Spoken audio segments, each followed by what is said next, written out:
Welcome everyone, another Sunday. Tomorrow is the holiday, and we're gonna do a Q&A as normal. So welcome everyone, thanks for everyone that came early.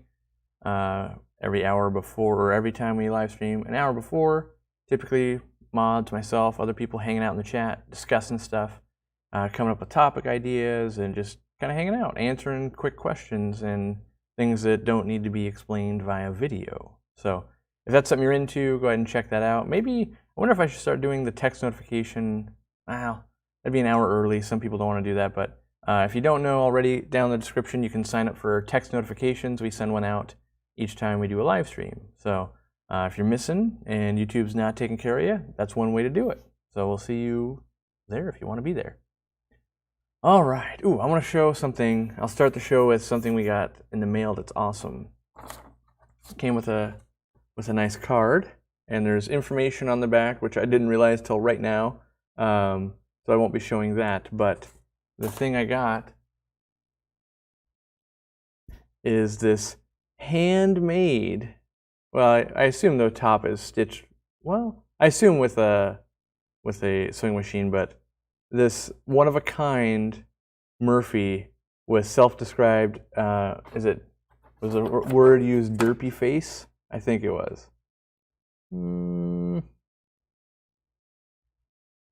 Well, anyway, I created and sewed a Maboo puffer for my toddler.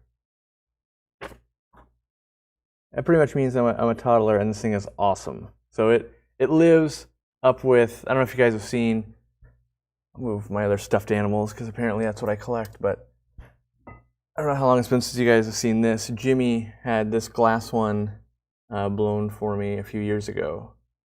For Christmas, I think? My birthday, Christmas, or my birthday, one of the two, but I'm getting quite the collection of Maboo puffers, and this one is awesome. I kind of like this one. I kind of like them more derpy than real, just because they're, well, it's one of a kind, so I love it. But it's going to live up on my shelf of knickknacks from China and that kind of stuff, so I thought it was super cool. All right, who's got questions here? I'm switching from black diamond substrate to a Magitarium black aquarium sand. Has anyone ever heard of goldfish getting cut from black diamond sand versus regular sand? Yes. Goldfish have done basically about every problem they can have. I don't think you're going to get a huge difference there, though. So right now you've got black diamond sand. Technically, they could swallow some. Technically, it could get stuck in their gills. Technically, they could cut their mouth on it, all of that. Then you can swap to sand. Technically, they could start eating a lot of sand. They could be picking up a lot of sand and spitting it into the intake of your filter. So there's pluses and minuses of every type of substrate, but I don't find substrate to make that big of a difference. Someone else early in the chat was asking what bottom dwellers can do with fluorite, and any of them. The substrate makes almost no difference when it comes to fish. And I realize that there would be people that would fight me in the street for that, but short of min-maxing and getting the absolute max you can out of that fish, which there'd be some people that argue, of course you have to do that, but you know, sand for some of the micro sand sifters like Pistos and Corydoras and that kind of stuff, but you know, just because you put on fluorite isn't a death sentence. It depends on how are you feeding, how are you maintaining the tank, you know, are they being forced to dig into that gravel and hunt for food, or can they eat something right on the top of it, you know? And we see different substrates all over around the world where fish come from. Even Corydoras, we saw them on very fine substrates, we saw them on coarse substrates, we saw them on big round rocks where there's almost like no substrate in between.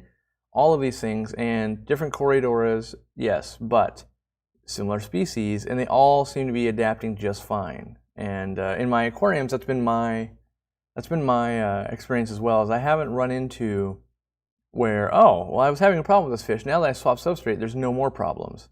And that even goes for crushed coral and stuff like that. Of you know, African cichlids and that kind of stuff. We used a little bit of crushed coral, but pH was always 7, so we weren't even able to buffer it up that much. So someone did ask if there was any special clothing and stuff like that when you go to collect in Peru. And I thought, well, I could touch on that a little bit, because a lot of people make fun of me for wearing full long sleeve shirts and long sleeve pants when you're out collecting, and that's actually recommended by all the guides. there's so many things to hurt you when you're out in the jungle. Even if you're out in, out in Florida, like Randy was the other week. There's just a lot of creatures out there. In Florida specifically, you're looking at fire ants, you're looking at the water scorpions. Those are the main things. But the biggest thing to get you is actually heat exhaustion and sunburns. And so long clothing goes a long way to that. It needs to be very quick drying and needs to not hold water. So you have to buy special stuff. Usually you're buying stuff of like the shirts that people would fly fish in and that kind of stuff, because it's incredibly hot. But even I would wear gloves. A lot of us were looking for the right kind of gloves when we were collecting in Peru, because you might like fall and you put your hand out and then you like touch this thing. You're like, how is this covered in spikes? There's this crazy stuff out there in the wilderness. So, and you're really far away from any medical help. And so you really need to try your best to not get hurt.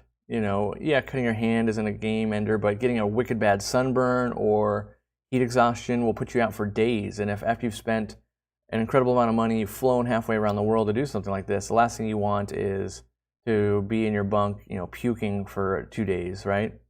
And so, yeah, I myself take all the advice from the people that do this for a living, and I was comfortable. And it gives you an extra layer. You don't know what you're going to step into or anything like that when you're underwater. And there's times where your leg is caught in between legs, or not legs, but yeah, more legs, branches.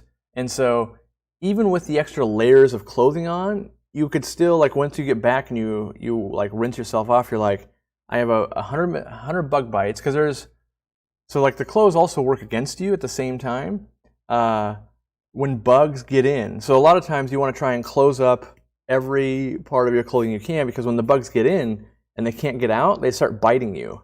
And that's underwater, like the water beetles do that.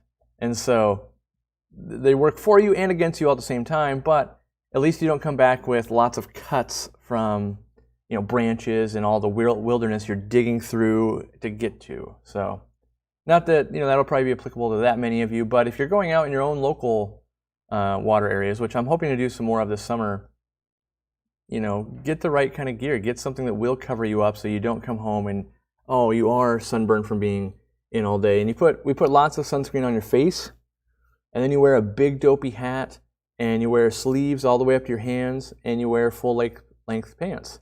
And then when you actually get back to the boat or wherever you're going, it needs to dry, because a lot of times we're having basically eat dinner like in your underwear, because you're just so wet, so exhausted.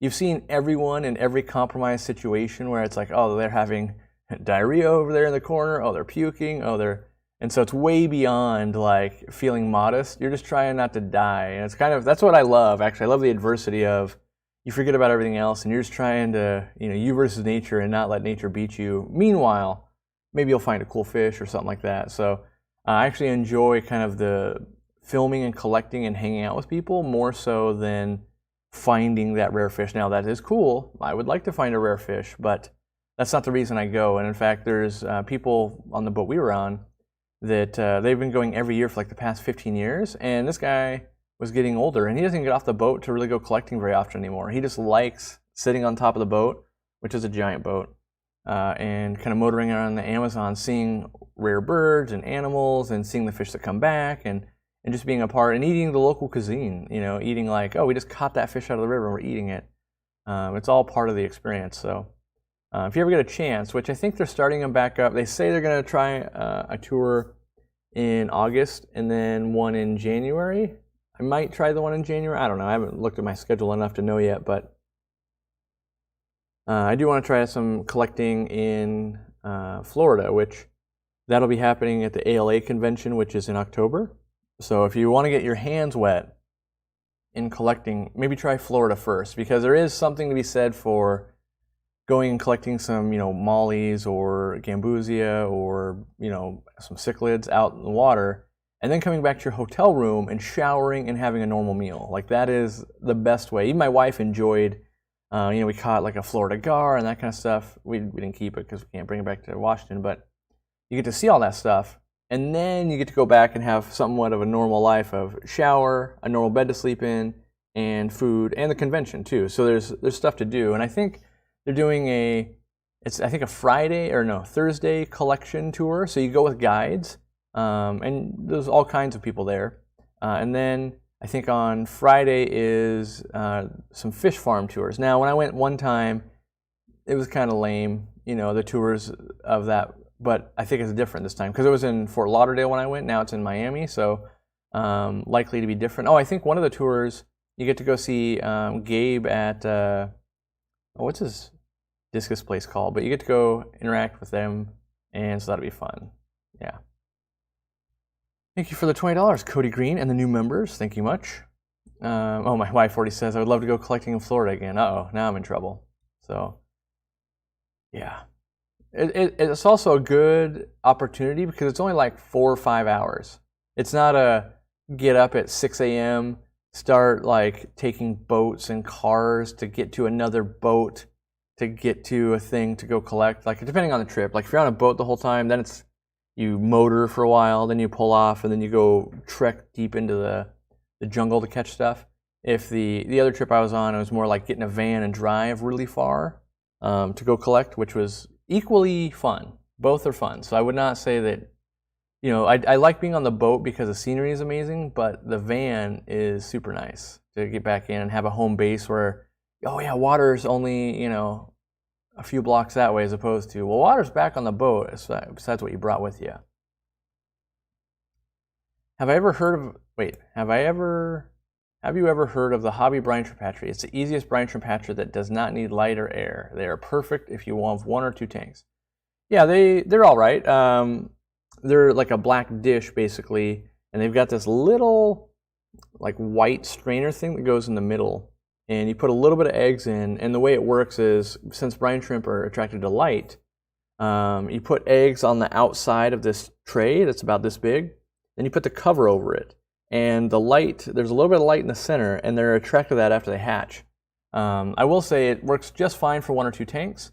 It is a little labor intensive for the cleaning and all of that. So I actually like just a 2-liter bottle better than that. Like, if you're going to just do 1 or 2 tanks, I would still opt for, I tested it. I still opt for a 2-liter bottle myself because it's just super easy to clean comparatively. But, at this point now, with how many tanks I've got, I just use the normal, not the normal, but the Zis brine shrimp hatchery. I've been hatching out every day, so I'm sure the fish are loving it.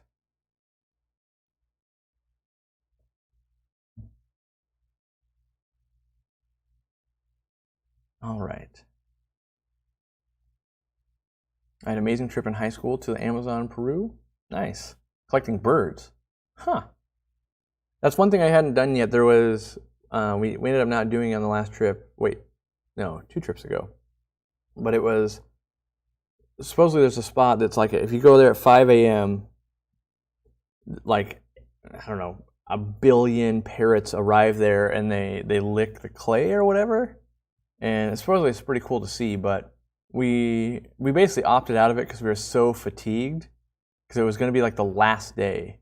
And it sounds like people give up. I realize, unless you're there, basically, unless you've gone on a trip like this, you can't call anyone out. But after, like 12 or 14 days of just like being in the bathroom a lot, working as hard as you can, being covered in bug bites and all of that, and going to bed at like midnight and going, okay, if we get up at 5 a.m., we can drive 3 hours to get there. It'll be, like 8 a.m. And then it was still like, they probably will still be there, and also you had to pay and all that. Not that it was that expensive, but you had to pay for the gas and the tour guide and all of that. So it's on the next to do. I basically was like, well, if I can ever convince Katie to go to Peru, we'll do it. Because we still got to do Machu Picchu as well. What plants would you group of Amazon puffers see in the wild? As far as I know, they're not going to see any. And what I mean by that is where we went to find Amazon puffers, which we didn't find any this trip, but if you remember, if you watched our Peru videos, there's a point where there's a mud fight. That's where we were trying to catch Amazon puffers because they're on the main river, the actual like big Amazon river, not a tributary. And so being that the water is that deep and that muddy, really nothing is growing in there at all. and so there would be nothing that they would actually pair with. It's when you go into the tributaries and stuff where you can start seeing some plants growing, and even then, remember that a lot of what happens at the Amazon is the water floods and it's all terrestrial plants, trees and just normal grasses and all that kind of stuff that would be on land. Then it gets submerged, and so it was actually not that easy to find actual water plants. It wasn't, and a lot of the rivers, they were just too fast flowing and that kind of stuff, and they would rise and recede, and that was not conducive to actual water plants that we would see in our aquarium normally. I hope to find more stuff like that, but when you're on a hike, or not a hike, but a trip with everyone who only wants to see fish, it's, you're looking out for plants, but that's not the main thing you're looking for. That's right, hit that like button. Everyone that hits a like button sends out another notification to someone else to come hang out. I tried your advice from last week, let's hope it's good, of adding crushed coral for low KH and pH with high GH. Oof. Waited a week, and the pH still dropped to 6.4 and 30 ppm KH. Any next steps on more coral? Well, it can take longer. So let me low KH and pH, but high GH. So it's going to take longer for the crushed coral to work. On average, it might take, let's say you have very acidic water with no hardness in it, it might take a week. But with really hard water, it might take, a month or two. And so really you just got to wait, I think. I don't think there's a lot you can do outside of, you could just put in straight up like baking soda, but know that a little bit of baking soda goes a long way. Like in a 30-gallon tank, you would use a spoon from like these betta pellets, right? Like that's how much baking soda goes in. And even then you still got to be careful. Like it's just a little pinch. And you want to let it fully dissolve, and you want to monitor that and not just like keep adding each day, because that leads to trouble and it can be too much of a change. Someone said just layer in mud and leaves. I mean, you are kind of layered in mud and leaves. You have to, when you get back, the boat normally has like this hose that connects to like a pump from the river, and you have to spray down because, imagine when you're stepping and you go in past your knees to mud, like that mud's inside the clothes and on the outside of the clothes and it starts weighing you down. And so there definitely is a process of cleaning when you get back. It's not a glamorous thing. It's, you strip down to your underwear and you just start spraying stuff off and trying to get as clean as you can, knowing that, you might have gone out for a morning collection, you're going to eat lunch, and then you're going to go out for an afternoon collection. So, you're going to be putting wet clothes back on, wet socks back on. That's the part that really sucks, is putting wet clothes back on of like, ugh. It never feels that great just because it's so cold. Even though it's really hot out, putting wet clothes on is just not fun. And putting wet socks on is terrible. It's just not the fun time I'm looking for. All right.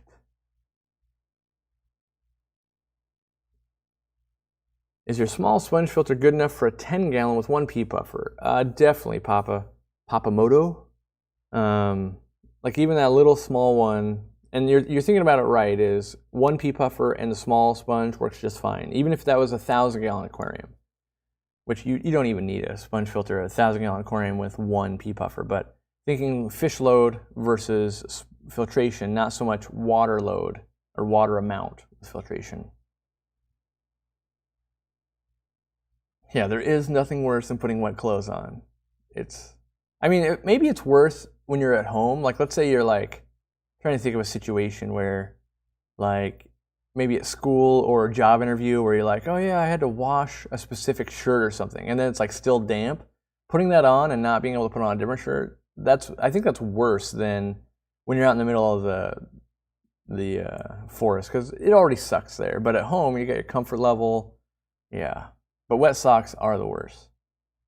When I was in the Marine Corps, extra dry socks were something we always had in our packs. Yeah, I mean, you bring extra clothes for sure, but you don't bring that much. If you're out for 14 days, right, and you're going collecting 1 to 2 times a day, you're not going to bring 28 pairs of socks. You're going to bring like 5, and that's a lot, really, because you got to remember, you got to take all this stuff from your home all the way to Peru. That's like a 13 or 14 hour flight. and luggage is expensive, and you're trying to bring all the other stuff you want to bring. Like, you got to bring your own net, right? Maybe collection cup. Maybe we brought like test strips and stuff to test. We brought meds. We brought meds so that we could treat the fish from external parasites and all that while they were in holding. Because you got to remember, if you catch fish on day one, they're on a boat with no power other than generator, right? And they got to be that way for the next 12 days, right? Before then they could get onto land where they might be able to get some power and get air. So we had to pack battery packs, we had to pack USB like nano air pumps, air stones, airline tubing, bags, all that kind of stuff really starts adding up to weight. Because you still, and like, I think Dean was overweight on one of the flights, and it was absurdly expensive. On the main flights it was fine, but then when you get to like the little like puddle jumper planes, is not cheap. So yeah, and so you also got to pack food, like like trail mix, that kind of stuff. You bring like all your meds, but then also you've got all this other stuff, like maybe you want to bring salt tablets, so that you're going to sweat so much, you're getting dehydrated, you got to put extra salt in the water. There's like a laundry list of things you got to bring. And so, yeah, when you start getting to like, well, I want more socks, I want more underwear, I want more, you run out of space so fast. What do I think the best looking Corydoras that you've caught wild? So Corydoras are stupid hard to catch. Think about it, in your aquarium, like, yeah, they're pretty fast, but when you've got boulders and rocks and it's not like, oh, I missed, and they go to the next part in your aquarium. No, you miss, and they're 100 yards away now. They swam downriver or upriver. I don't think I didn't see anything that I really fell in love with. Like the coolest ones I think that were caught were probably like the, I want to say Wamenensis. It's not Wamenensis. Whitesmani. But I think there would be some other cool stuff out there, but, part of it is, I think the people we collect with only know so many things, like where to go.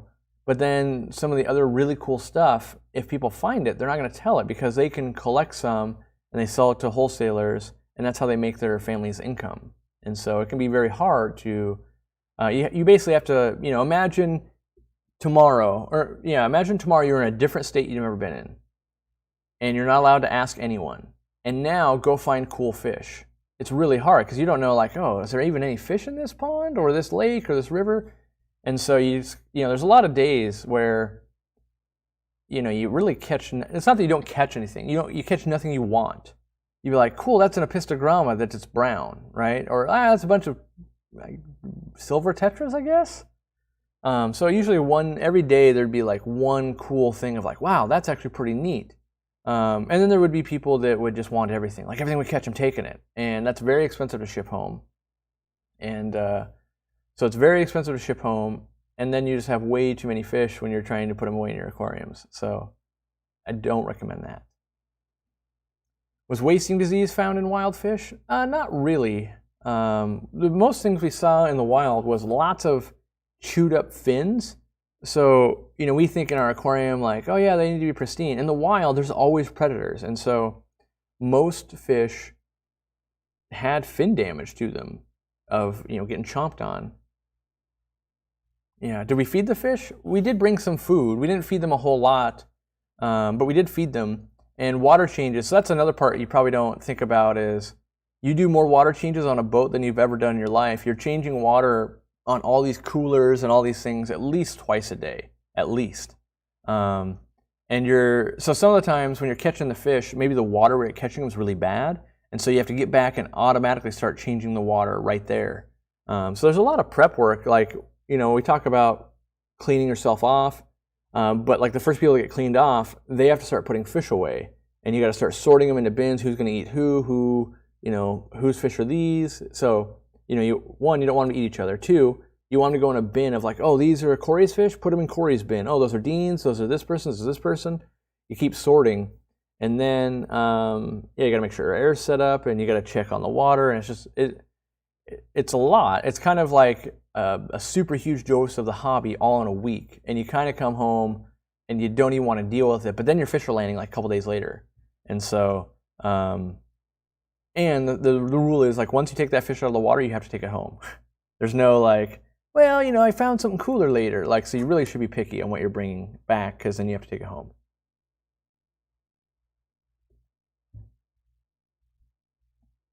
Did I have any targets of what I wanted to catch? I thought it'd be cool to catch earth eaters, but not really. Because my goal actually is to never bring anything back. So how many times have I been? Twice? I think twice. First time I didn't bring anything back. I think that's true. Second time I brought some stuff back and it didn't work out at all. And what I mean by that is like I was going to make a tank of these fish, and the main showpiece fish wasn't allowed to be sent. So they were food fish. And so I have some fish right now still from Peru, and it's just like, well, I don't want a whole dedicated tank to these. I need to find someone to give them to, really. But I think if I went again, I probably wouldn't bring fish back. The only fish I actually want to go back and get is those gold Plecos. But yeah, I'm going to look for a specific thing, like could I breed this? Am I interested in this? And not so much, hey, that's cool, I hadn't seen that before. And I was going to do the 800 gallon was supposed to be all these wild caught, like the wild caught Oscar, these tetras we found, those bottom dwellers, all that kind of stuff. And then I could kind of add to it if I wanted to. I'd go collect more, but since the main showpiece Bricons that were so cool, because up until that point I wasn't taking any fish, nothing. I was like, nope, nope, nope, nope, nope, nope, nope. And then these Bricon tetras that were like this big really caught my eye. I was like, wow, those are something that were really special. I really do like those. I'd never seen them before, and I really liked them, and we could catch them. And so we did catch them, and we brought them back, and it was going good, and we, really great day we had at that spot. Which, by the way, that spot was kind of interesting because you still had all the locals. And so imagine this pond, like maybe it was as big, maybe a little bit smaller than my pond, right? At the time we were there. I'm sure it gets much bigger, at different seasons or something. But so you had the locals down there, and they're washing their clothes with soap, because that's the only place to do it, right? You kind of got to think like National Geographic, and then you're like, wait, they're washing their clothes. And on one hand, we're trying to collect the fish, and you can't help but go, my gosh, isn't the soap bad for this? And it is, but on such a big water level, that's when I really stopped worrying so much about contaminants. It's like, look, they're actively putting soap in here. The fish are still thriving. The plants are probably helping pull some of that out. Maybe it's leaching into the muck or whatever, but whatever. And so we catch those, we bring them back, and then the last day when we go, it turns out that they're classified as a food fish, even though everyone agreed that no one eats those or anything like that, so they couldn't legally be sent to the U.S. And so then I got everything except for those, which then I had like an Oscar and some bottom dwellers and like nothing else. So I was like, well, that's not really worth setting up a big aquarium for, especially since I really wanted those tetras. The tetras were the cool thing. And so I'll still keep an eye. Like if they ever show up on a list somehow, if someone bred them or anything like that, I'd still want to keep them because I do think they were really cool. But it's sad that the whole plan didn't work out. But as I said, once you commit to fish, you're committed. So on river monsters, all the fish seem to have fin damage and scars from being beat up. Yeah, and that's an aquarium life for a fish is essentially heaven compared to the wild. Now, maybe there's not as diverse of food, but we generally set up aquariums where they're not living in fear all the time. And I think that goes a long way, and yeah. I just, if you ever get the chance to go collect, in Peru or wherever you want to go, you're keeping fish, your whole mind changes when you're actually seeing them in the wild and you're seeing, how they live, what else is there, all of that matters. And so then when you come back at your home, you're just like, we're already so far from what it's like in the wild. This is ridiculous. Like most of the water, you couldn't even see into it. It's so brown. And here we have crystal clean water, right? And so I know that we're putting way too much light on fish. And the water's so dark that plants can't grow, right? And here we go. We light up our aquariums really bright, and we put a bunch of plants in there, and we change the water all the time and make it super clean. And then we go, why aren't my fish breeding? Why aren't my fish doing what I want them to do? And it's because it's so far from what they have evolved in.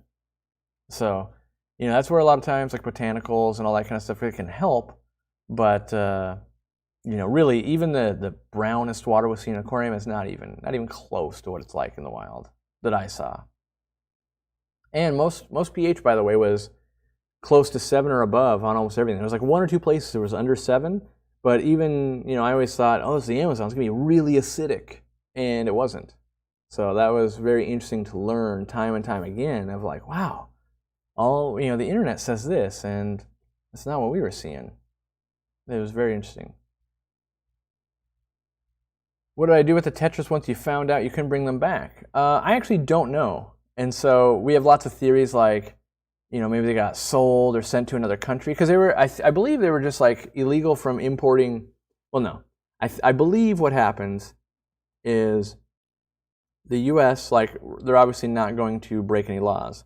But they could possibly be sent to another country that didn't have the same laws or same treaties or whatever.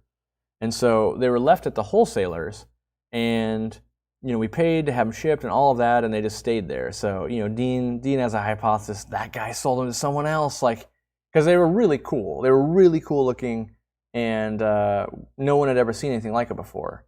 And so is it one of those shady things like oh well, and what was supposed to happen? This is what was supposed to happen, by the way. Originally, we found out they were food fish. Oh no, what are we gonna do? And then it was the wholesaler had said like, oh well, I can talk to the authorities, and we can basically like show that these weren't a food fish and export. It was like 8 of them. And he's like, yeah, we should be able to get that exception. It's only 8. It's not like we were exporting 8,000. It was 8, and there was tons in that pond or whatever. And so we paid for that, and then like after we had flown out, it's like, oh, it turns out couldn't get that to pass. So that's where Dean's like, hey, wait a second, there's something shady going on here. Who knows? I wasn't that worried about it. It's kind of that up and down roller coaster of like, no, yes, no, okay, well, it just was not awesome. Because so I guess I should say that because you take them to a wholesaler, anything that you don't want, you could technically let the wholesaler have, and they would just sell to someone else. And so, like, had I known that again, and those fish weren't coming, maybe I would have said like, okay, well, here's an Oscar to go with the other Oscars you're gonna sell to a wholesaler in a country anyway that they're gonna resell, right? So I ended up giving it away to a friend of Dean's who had a 400-gallon aquarium. That's also who got my giraffe cat. And it looks awesome. We get picture updates. It's looking really good compared to captive bred ones. So, but don't have a tank set up for it that I really wanted to. Have I noticed that quality mollies are hard to come by lately, especially females? I don't want assorted mixed strains. Yeah, I think that happens with most fish. There's more money to be made in making new strains than there is by pure strains. So, like right now, I ordered black leertail mollies, and they're kind of, yes, they are black and they have lyre-tail mollies, but they've got this like blue and green sheen in them, and I know that's because that fish sells for a lot, whereas the byproduct of that fish is also the black one, and so those get sorted out. Like, hey, these are just black, sell them cheap. The bluish or greenish ones sell expensive. I wonder if I can find. Let me see if I can Google that type of molly. Let me see, like I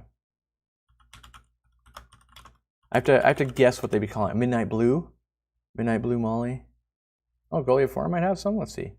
Nope, mine don't look anything like that. Maybe blue molly fish.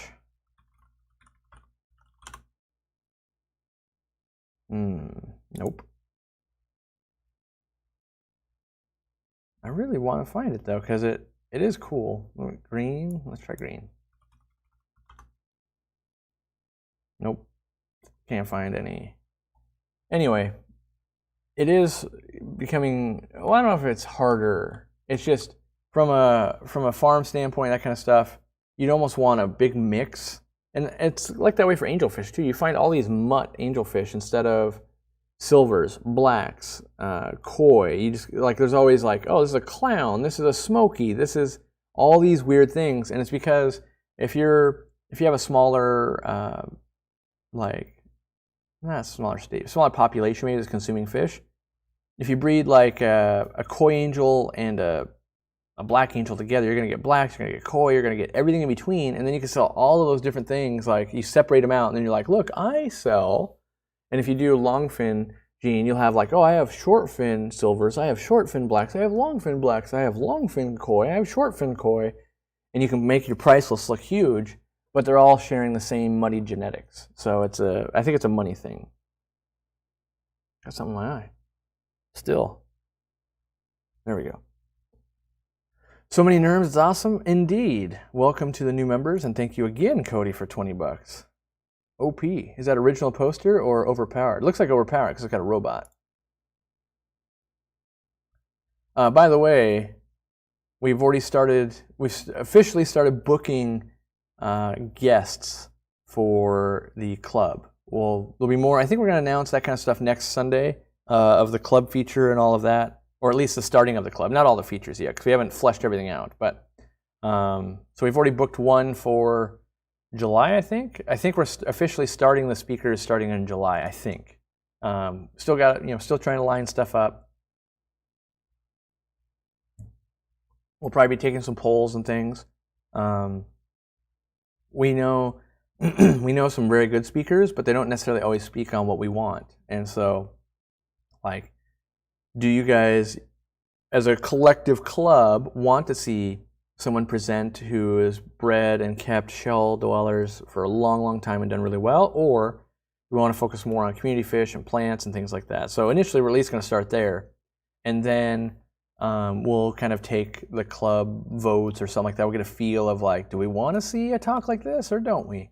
Knowing that we like the way they talk or they present and all of that. And so yeah, we're gonna figure it out. Dr. Miller Morgan, he is a person that I have not reached out to yet, but I very much want to have Dr. Tim Miller Morgan on some kind of video, and ideally, I would love for him to do it like I've attended classes he's done. I would like him to do like a lecture, and then maybe we actually do some side videos of like, here's some things to know about different diseases and stuff. He's very well educated in ornamental fish, and that's a very big distinction. There's a lot of people that study fish, but they study like food fish and aquaculture and that kind of stuff. He specifically specializes in ornamental fish. He actually runs a program at, I think it's Oregon State University, yeah, OSU, maybe. I actually want to take it still, but it's very cool.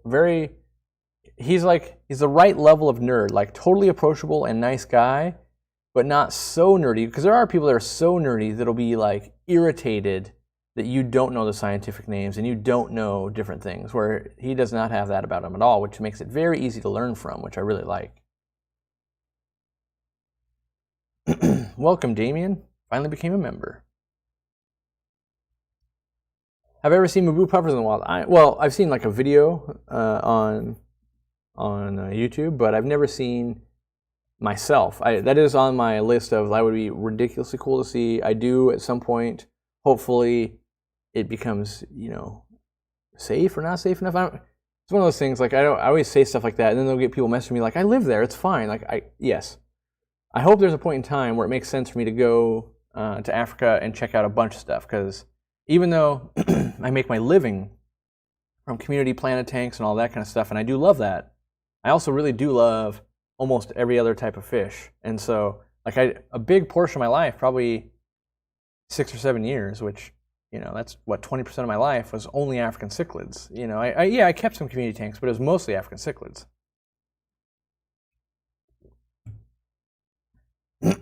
So going out there would be very cool. I'm a fan of most things underwater, and even if it doesn't have anything to do with me, just looking at it and going, wow, this looks really cool. Even saltwater to some degree, like it's not nearly as much, like it's saltwater, but it's still fun. Like when I went to Hawaii, like still look at that thing, it looks like a pipefish. Look at that thing, it looks like a needlefish. That's weird. Look at turtles, right? Yes, Ladybird is behind me, right there. My Maboo puffer that lives at home. The lady at the pet store refused to sell me shrimp because I bought guppies. Yeah, I would have a sit-down conversation with them me personally and say, like, you realize if you don't sell someone this, they'll go buy it somewhere else, and she might come back with, oh, that person's not ready, which, you know, you never know, right? So for all I know, Scruffy could be the biggest noob aquarist and was saying all the wrong things and she didn't want to see them instantly die, or he could be the most experienced hobbyist. And so, you know, we definitely have told people no before if we know they're just instantly going to die. But for most part, most people get the benefit of the doubt of like, well, just know that those guppies might eat some of the babies and, you know, make sure it's going well. And it should work out okay if you know what you're doing. But we try to give warnings. That's the biggest thing, is give warnings. And we don't want people to come back like, why didn't you tell me that Oscars and crystal red shrimp don't go together? Like, because we didn't think that was a possibility. That's why. Just put my mini pond in this year. Still deciding on which fish to do. Although I'm thinking blue dreams this year. I want to do, well, if I set up some stuff, which we're closing in on June and I'm just starting up a club, like I'm just poised to get too busy. If I do some stuff, I really want to do some white clouds and some shrimp outside, maybe in a couple different ponds, and that's where I'm looking. Yeah, I still want to do them inside too. Like I want to get the right white clouds inside. But yeah, we're considering, or I'm considering, I don't know I'm considering running that white cloud race. I have a sneeze coming. Where we just kind of try and breed as many as we can, and it's fun and bragging points. Sorry about that. Hopefully I didn't just blow your eardrums. Breeding for profit, make your own website, or sell to a local fish store. That becomes hard. I think, you know, some of my information is becoming outdated now, and so I've actually thought about going back to redo them.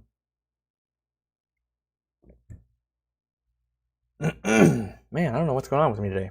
Anyway. Like I recommended selling on Facebook and Craigslist, and those are kind of defunct now. They don't really let you sell live animals.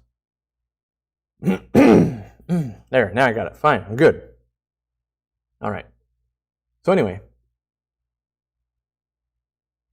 I saw someone say, address. I don't know what that means. Hopefully one of my mods says. Anyway, so now you can't sell there. Good point. Like, do you sell on your own website? Do you sell to a local fish store? I personally think start with your local store because it's easier.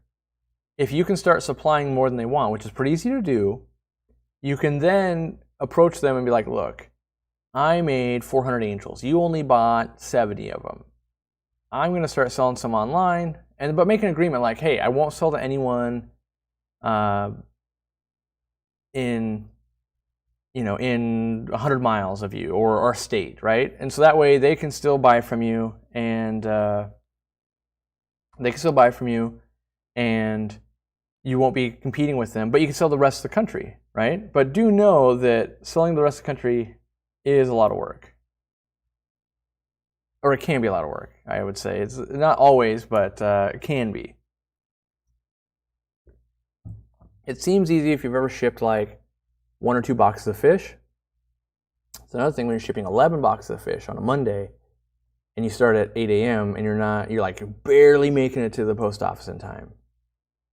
And everything that goes wrong can go wrong, or everything that can go wrong will go wrong when you're trying to be efficient like that. Like it's being hard to catch fish. Oh, this one might be sick. Oh, this thing might do this. This one's this.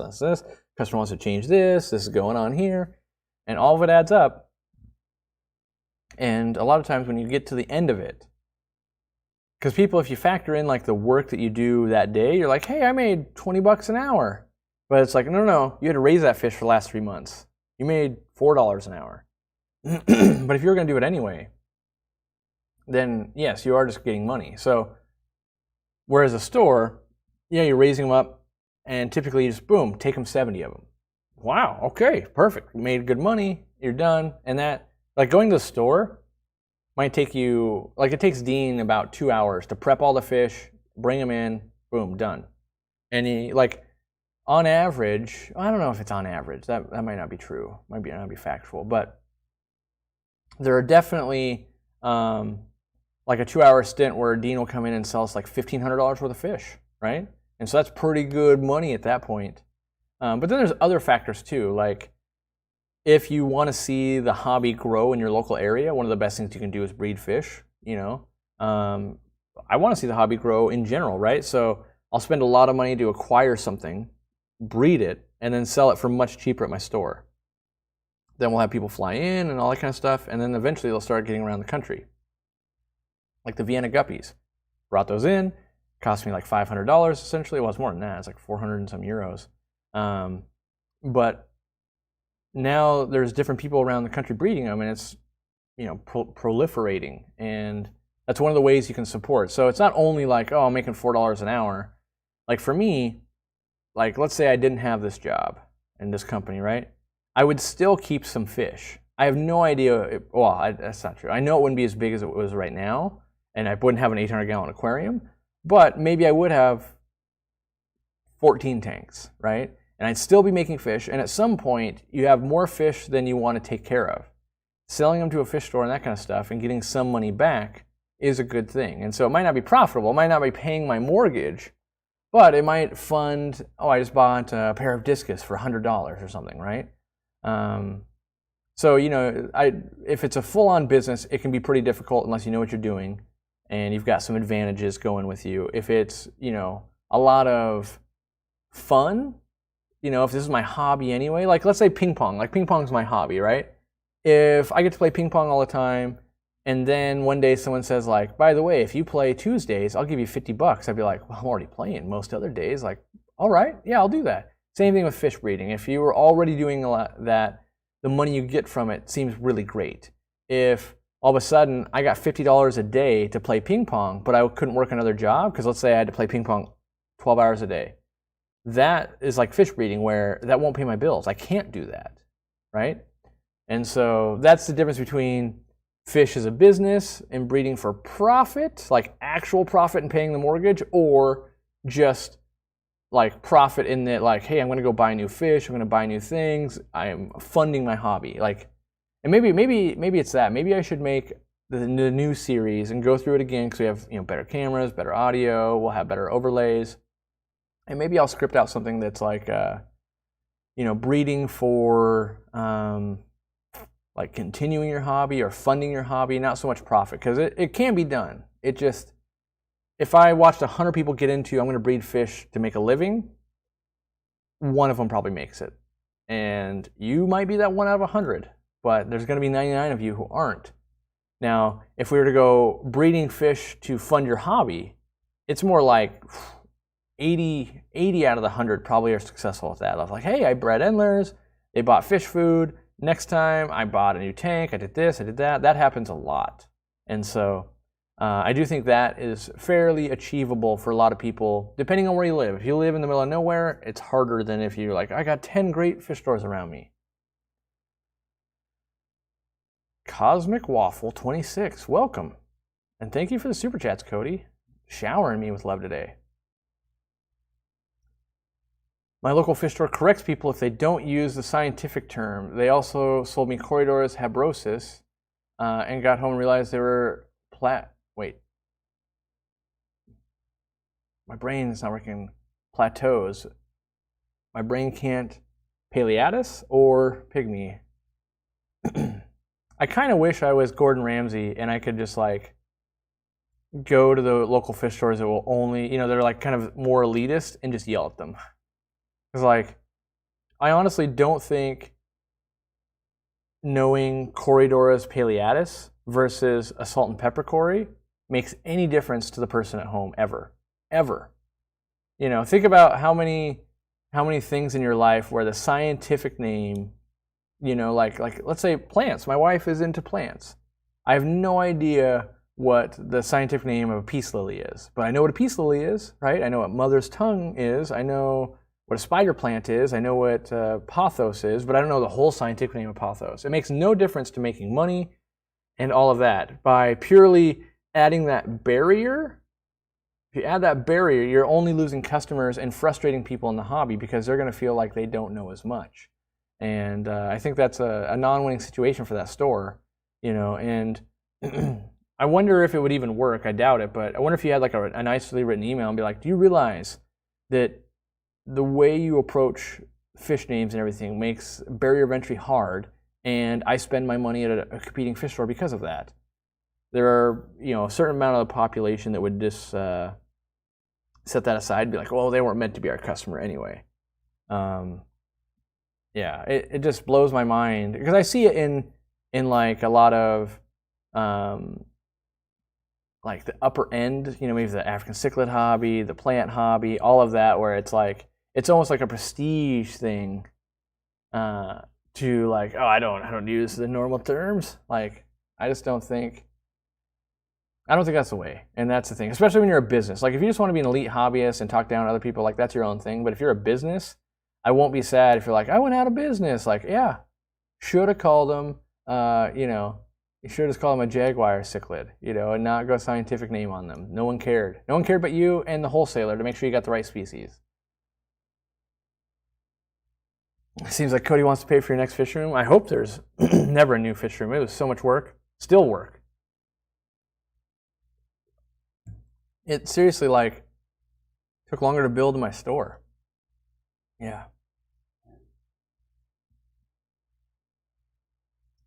Oh wait, and when those elitist fish stores have dirty bathrooms, yeah, I know that my business isn't perfect, especially the retail store right now.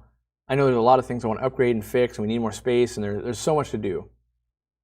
And then when I travel the country, and I haven't done it for a couple years now because of COVID and everything, but I see so many mistakes, and I just wonder, does no one care here? The dirty bathroom thing is the number one. Everyone on the planet wants a clean bathroom. No one's going, half a dead fish on the toilet seat. That's what I like to see. Like it.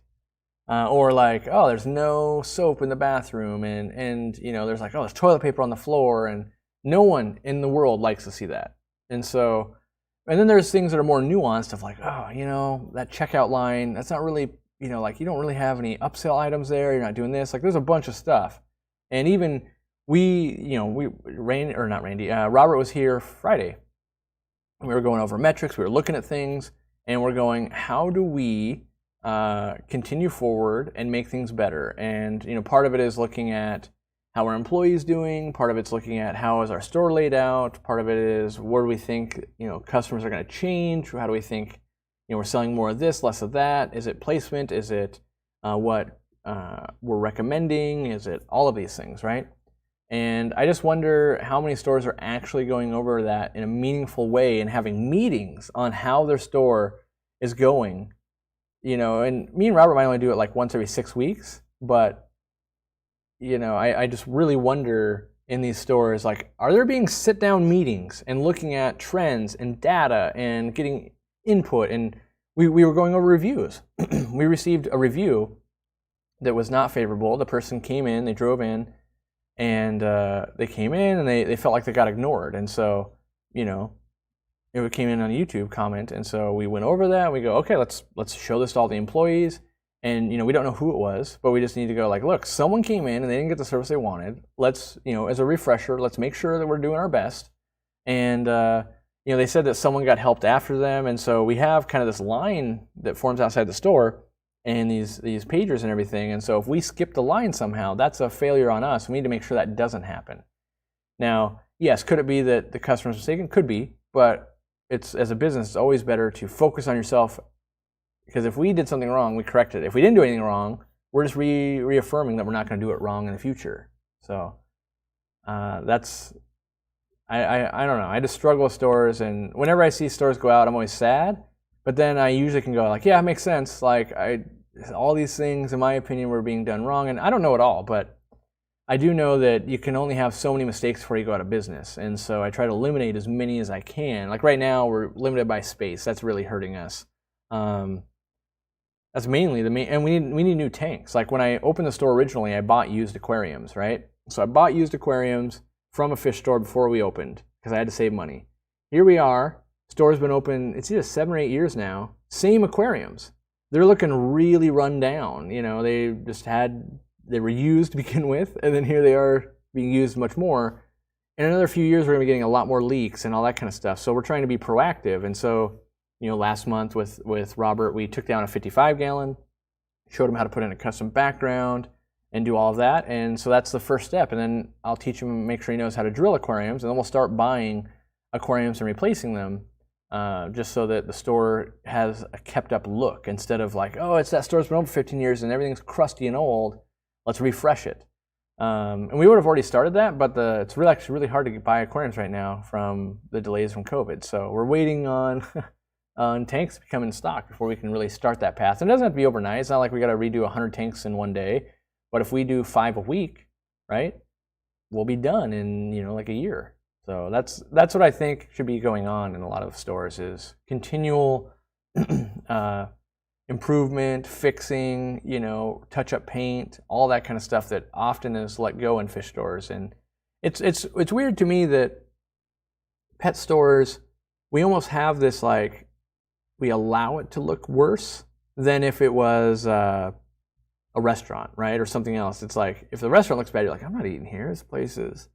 But somehow if it's a pet store, if the animals are healthy, so think of this, like in a restaurant, food tastes good, but if it looks like, man, do you see the bathroom? Like, I'm pretty sure that's mold over there. Like, oh, the seat's sticky and the table's got stuff on it. Even if the food's really good, we hesitate to go back.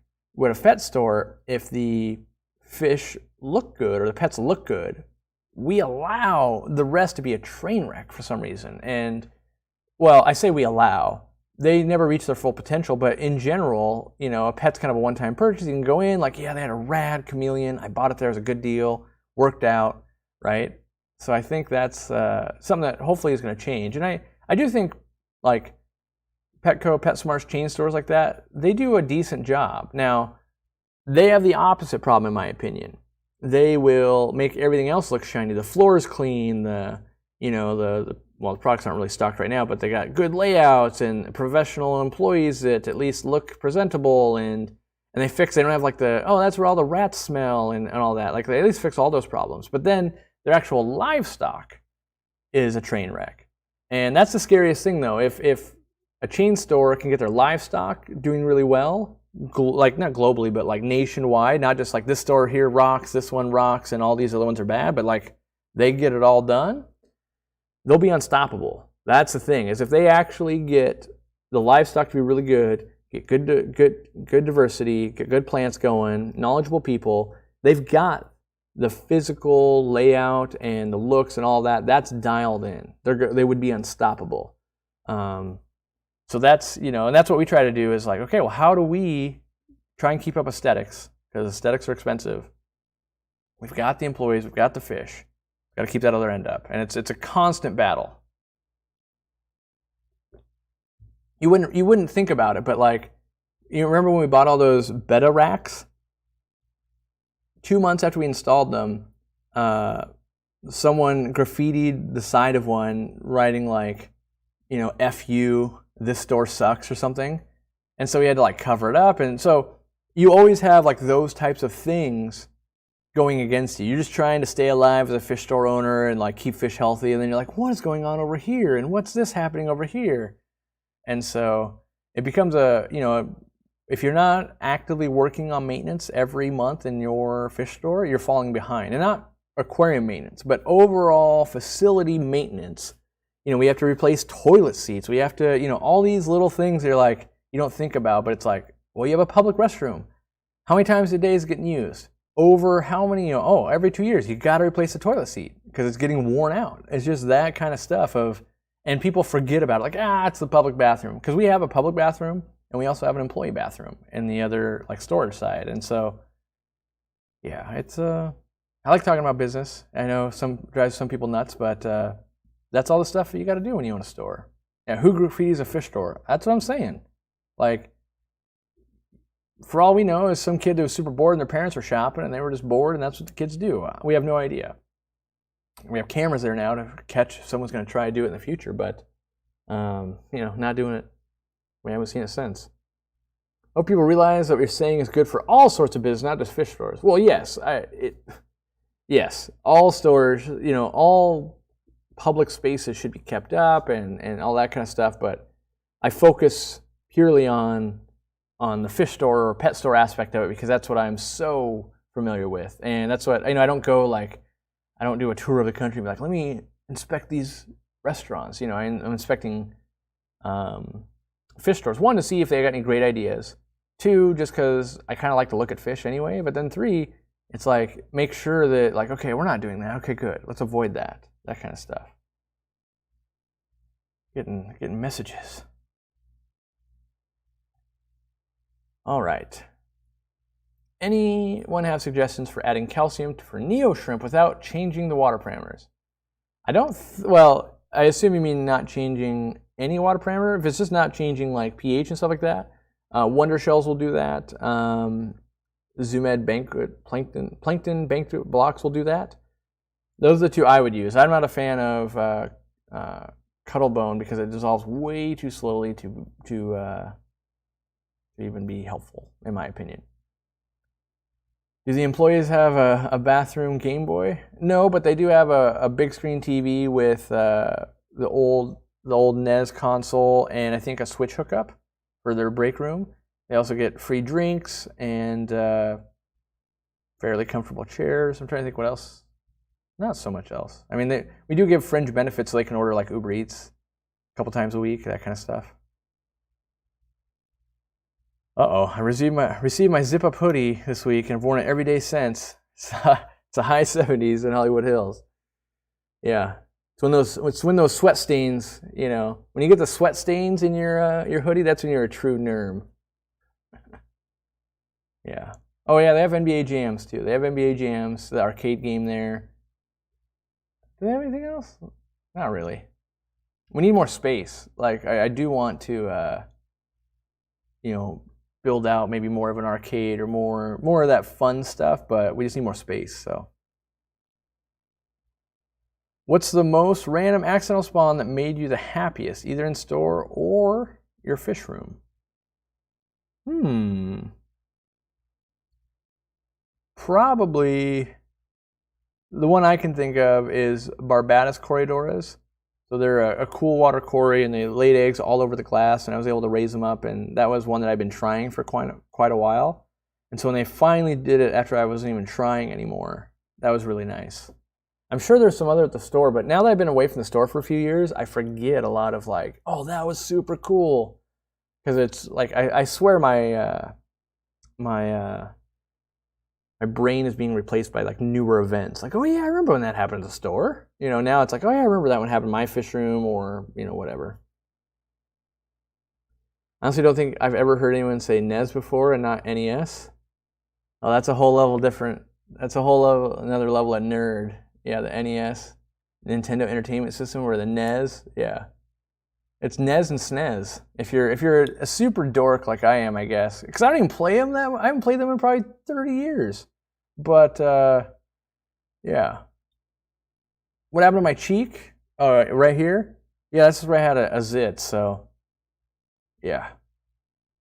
For some reason I get them there fairly often. I don't know why.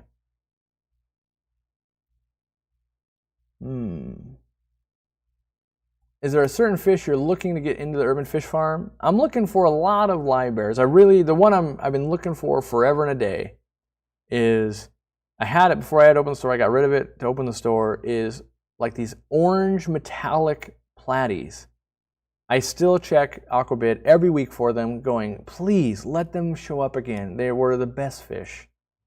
It might be the coolest fish I've ever owned. It's probably one of those things of like, I owned it for such a short time and I was so enamored with them and I got rid of them while I was still enamored with them that is now cemented in my brain of like, must get them back, must get them. I can't even find a picture of how good they were.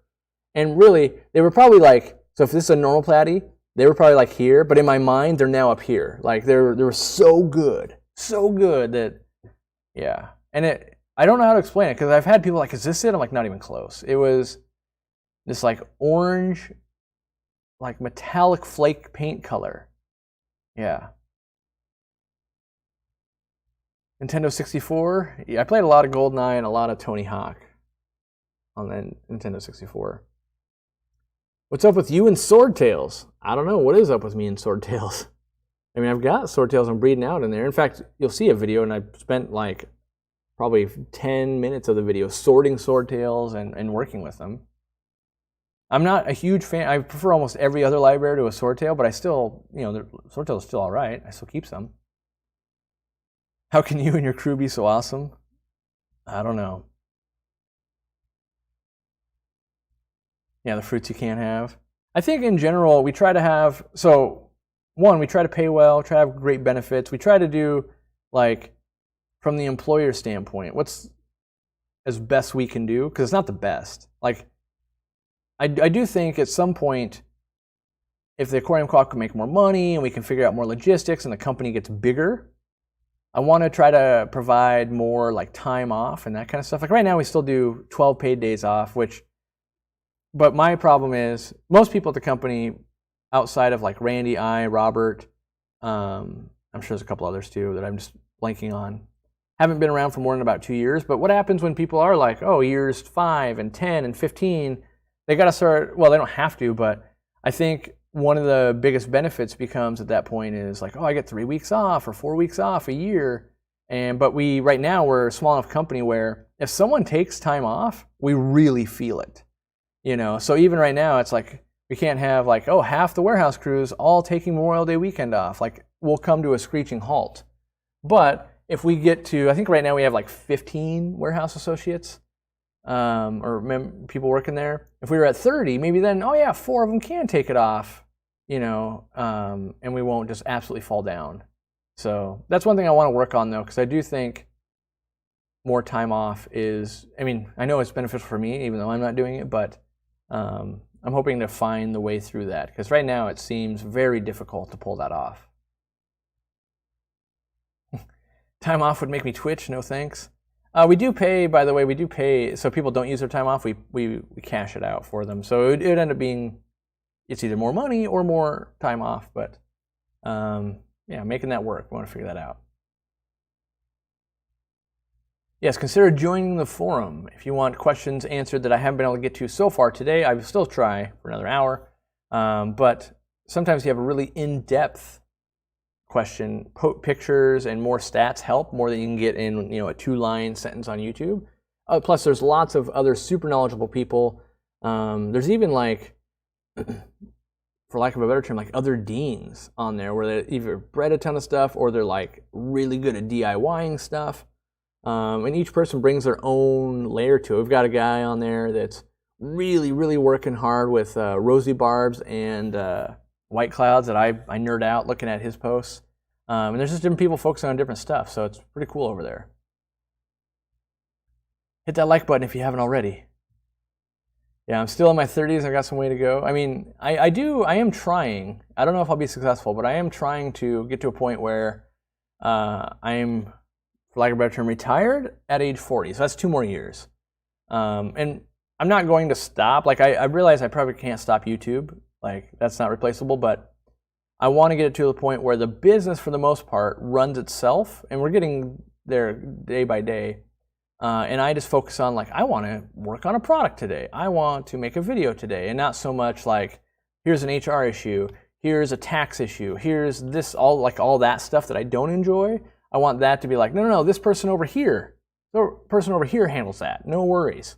Like right now, I still see doctor's notes and things like that. We just need to compartmentalize a lot of this stuff into like, I don't need to know that they were gone for 3 days and they've got excused and all of that. And right now I still, I just see it. I don't have to do anything with it, but that's the only example I can come up with without probably getting myself in trouble. But there's lots of, I need someone to, we've got people that administer, like the forklift training and all of that. But now it's at a point where not hopefully, but Randy just goes like, yeah, we're just going to do that. And like I know down the pipeline, we got ergonomics training coming and all of that. So more of that stuff's being handled by Randy and other people.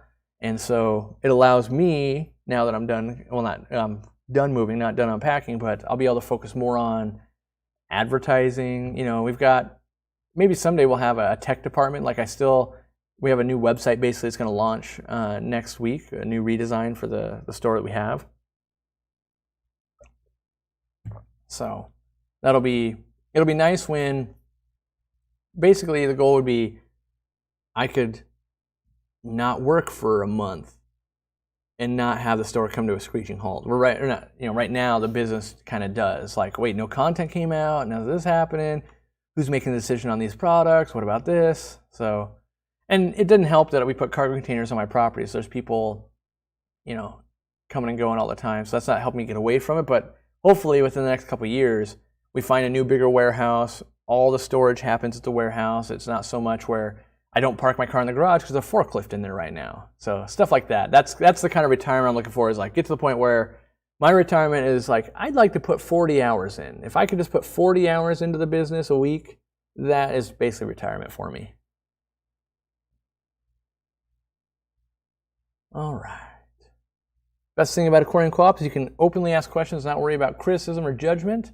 Yeah, on the forum, if that starts happening, we shut it down, and people can get banned sometimes. Like, just because you don't agree with what someone's doing does not mean they're wrong. They're wrong in your mind, but we all have different ways to live by. Like the most recent example I can come up with is someone said that Irene is recommending that people can return fish to the store, and they said, how dare you? How would you allow that? And I had to say, well, actually, I encourage it as well, because I think it depends on the situation. Now, should you just like take fish back every week because you want to see a different pet? No. But let's say you have this 800-gallon aquarium and you've tried all these things, and you go to add, let's say you go to add a ghost knife, and this is not working out. Like, everyone's beating up the ghost knife, and you don't have another aquarium. Should you let the ghost knife die in there, or should you return it to the pet store? I think you should return it to the pet store. Now, this person might say, like, no, you should go buy another set. You should go spend $1,000. You're supposed to know what you're getting into with a pet. I think with fish, we can do a lot of research, but there's so many different personalities going on in a community tank that they don't always get along. And so even with good odds, you can get something that doesn't work out. And I believe it's a better path for the fish to go back to a pet store and be adopted out or bought by another individual that has a better setup than it is to, like, well, you have to live your days in this subpar environment. And so stuff like that, the person kind of lashed out a little bit against Irene, and so we just kind of hid the post, and we, one of the mods had a discussion like, hey, look, we realize you feel this way, other people feel different ways. It's not our job to tell people right or wrong what they're doing. If they ask, if someone said, is it moral to give a fish back or not, that would be an appropriate time to offer that advice. Aren't you afraid the quality of the store will go down if you step down? Not at all. And the reason being is the people that I have at the high-level positions. It's one of the reasons why, like, let's say we take the actual retail store as opposed to the whole business, right? Just the retail store. I worked with Robert for like 2 years in the store, training him to do what I do. Now he's been doing it for like 4 years or something, right? And so he still checks in with me, and maybe he always will, I don't know. But now he's doing a great job. Well, no, that makes it sound like he wasn't doing a great job before. He's doing a great job, and there's almost, I won't say no input, but very little. Like the fact that I don't have to check in with Robert, like we will text back and forth or something, but like have a meeting about what's going on in the store, except for like every 6 weeks, that's a testament to how well it's running, right? Now, there are other things that maybe he doesn't know how to do, like maybe drill aquariums yet, right? That I will help teach him. But right now where I'm training in the things that I needed to learn in, and that is I needed to learn that, okay, well, how long can we go before refreshing tanks and changing things out and upgrading? And like right now I know that we've had a couple pieces of carpet replaced in the retail store from wear and tear. Like people just walk a lot, right? At what point do we need to shut the store down for a day or two and have all the carpet ripped up and put in new carpet? Now, people already go, oh, you have carpet in your fish store, it's crazy. It doesn't slip. No one is slipping and falling where, if you have concrete floors with water, people can slip and stuff like that. And so that's the thing we don't know yet, and we got to learn is like, yeah, when do we replace carpet? Like it's still in some spots, looks pretty good, but at a certain point we probably should go, okay, have someone tear it out. Let's put it back in, and what does it take? Like, do they have to sand the glue off, or can they just put new glue down? I don't know. The only pizza worth money is pineapple pizza. How dare you? I wish I had a button to like I don't know. I want like a different like a different emoji or something. So I can be like the how dare you. You're the how dare you member until you denounce pineapple pizza. Substrate for planted cories would be, substrate for planted cories would be flue ball stratum or 88 aqua soil. They're both pretty smooth and won't upset their soft belly. I haven't had any trouble with crunchy substrates. Like I honestly don't believe that's a thing. Now, that doesn't mean that a fish could not get a belly infection being on something crunchy, but fish can also get sick on not being on something crunchy too. I have not seen any direct correlation between Corydoras getting hurt and the type of substrate they're on, outside of like, oh, well, they're eating worms out of the bottom where they had to dig down, something like that. But most people aren't doing that. I'm 8 for 8 drilling my first 840 breeders. Nice. That's good. Dean just exploded a 75-gallon 2 days ago. He did all the checks and somehow still missed that it was or didn't show that it was tempered. So he's on the lookout for a couple 75s that aren't tempered.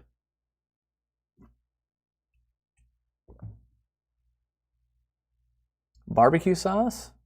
I can see barbecue sauce being better on like Hawaiian pizza because it's got all that sweet anyway. I could see that, but pineapple still not. I only like pineapple when it's cold. I think just cold. I was gonna say and. I don't think there's an and there. I think that's the only one. Yeah, dairy and pineapple don't mix. I feel like there's probably some kind of smoothie that could use some dairy and pineapple and it would be tolerable. Yeah, I don't know. Pepperoni pizza is perfect. I mean, there's a lot of pizzas. Oh yeah, only cold pumpkin pie. How dare you? There's a lot of pizzas that are good, and I'm not saying I wouldn't eat pineapple pizza. I'm just wondering if you're able to order any pizza you want. Pineapple on my pizza is so far down on the list. I'm pretty sure it doesn't even make the list. Yeah, pineapple milkshake. I bet you it tastes like what, like is it Millionaire Pie? Is that what they call it that has pineapple in it? I don't know. Yeah. So Christopher says he'll eat pineapple pizza, but it's not as fair. Yes, let's be clear here. I'm not saying that if I'm hungry, I would rather go hungry than eat pineapple pizza. Like, I'm going to eat some pineapple pizza. I might, come in those little things like flick them off. I don't know. So normally with pineapple pizza, all the ones that are visible, I just flick them off. And then and maybe that's why I hate it even more, because then you always get the rogue one that's under the cheese. Like, ugh, I didn't know that was coming at me. Mango salsa. I don't know that I've had enough mango salsa to be emotional about it. I feel like most salsas, though, done right, are just good.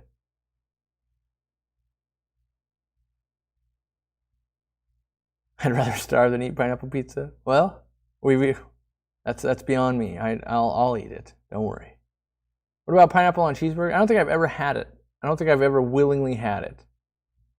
It might do okay, maybe. Although if it's warm, I don't know. Yes, the rogue pineapple gets me every time. Anchovies, I've never tried anchovies. I have a feeling I would eat it, but I don't think I would love it. But I don't know. I haven't had it. But most fish stuff, it's like, I mean, I really love salmon and some other stuff, but most of that is like, I don't know, I consider like mid-tier fish stuff. I'm like, yeah, I'll eat it. Like shrimp, yeah, I'll eat it, but I won't. If I have something else to eat, I'll eat that. Like shrimp, scallops. I'm not even a huge fan of lobster or crab. I'll eat it though. Like I like crab cakes if the right person makes it, but yeah, if I'm at a restaurant, I'm not gonna order like, oh, I need the lobster tail, or I need I would much order like fish and chips, or give me a hunk of salmon, or any other fish like that. Basically, not like salmon, but it's like a slab of, I don't know, a fillet of it. I want to say fillet of fish, but then I like to think about it as McDonald's, and that's not what I'm trying to say. Yeah. Did I call shrimp mid-tier seafood? I did. That's right. Mid-tier at best.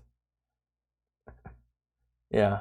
I'm not a big fan of clams and oysters. Yeah. Like I much prefer like a salmon chowder as opposed to a clam chowder. And yeah. But it is what it is.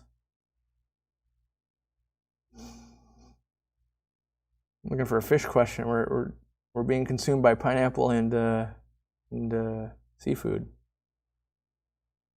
Barbecue chicken pizza with pineapple is amazing. The only thing better than barbecue chicken pizza with pineapple is actually barbecue chicken without pineapple. Yeah.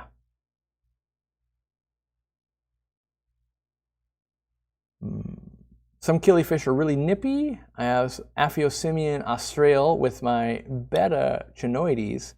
I think the chinoides like the tank better before or without the australes. Yes. Yep. Australe killifish in general, they just got big mouths and they can be boisterous. Or beta chinoides, they're just like, what are they like? They're very timid. That's the way I can explain it. Like, they just, don't hurt me. I'm just a little beta that's not, yeah. Am I looking in goodeids for a new fish room? Yes. Bob said he's going to give me some of the trout goodeids. I haven't really, I keep going back and forth on whether I'll do like any of the Cracodon lateralis or the Audax. I'm not in love with them. That's the problem, is how many fish do I want to keep that I don't love? And so it's like, well, not really many at all. So maybe I should not keep those ones. I like the cares aspect, the sustainability of it, but if I don't like it, then that's just like, yeah, I throw some food in there, and then I won't really talk about them on camera much. I'm going on vacation for 10 days. Would you recommend I get an auto feeder or let them ride? 75-gallon community tank. So I think if you let them ride, they would probably still be fine. That being said, I put my personal cap at about 7 days. After that, it's like, okay, I'm going to be gone longer than 7 days. It makes sense to invest in an auto feeder here. So I would get an auto feeder, get it set up well before you're ever going to go, test it a bunch, make sure it's good, make sure you refill that thing, and then let it do its job. I would say way underfeed though.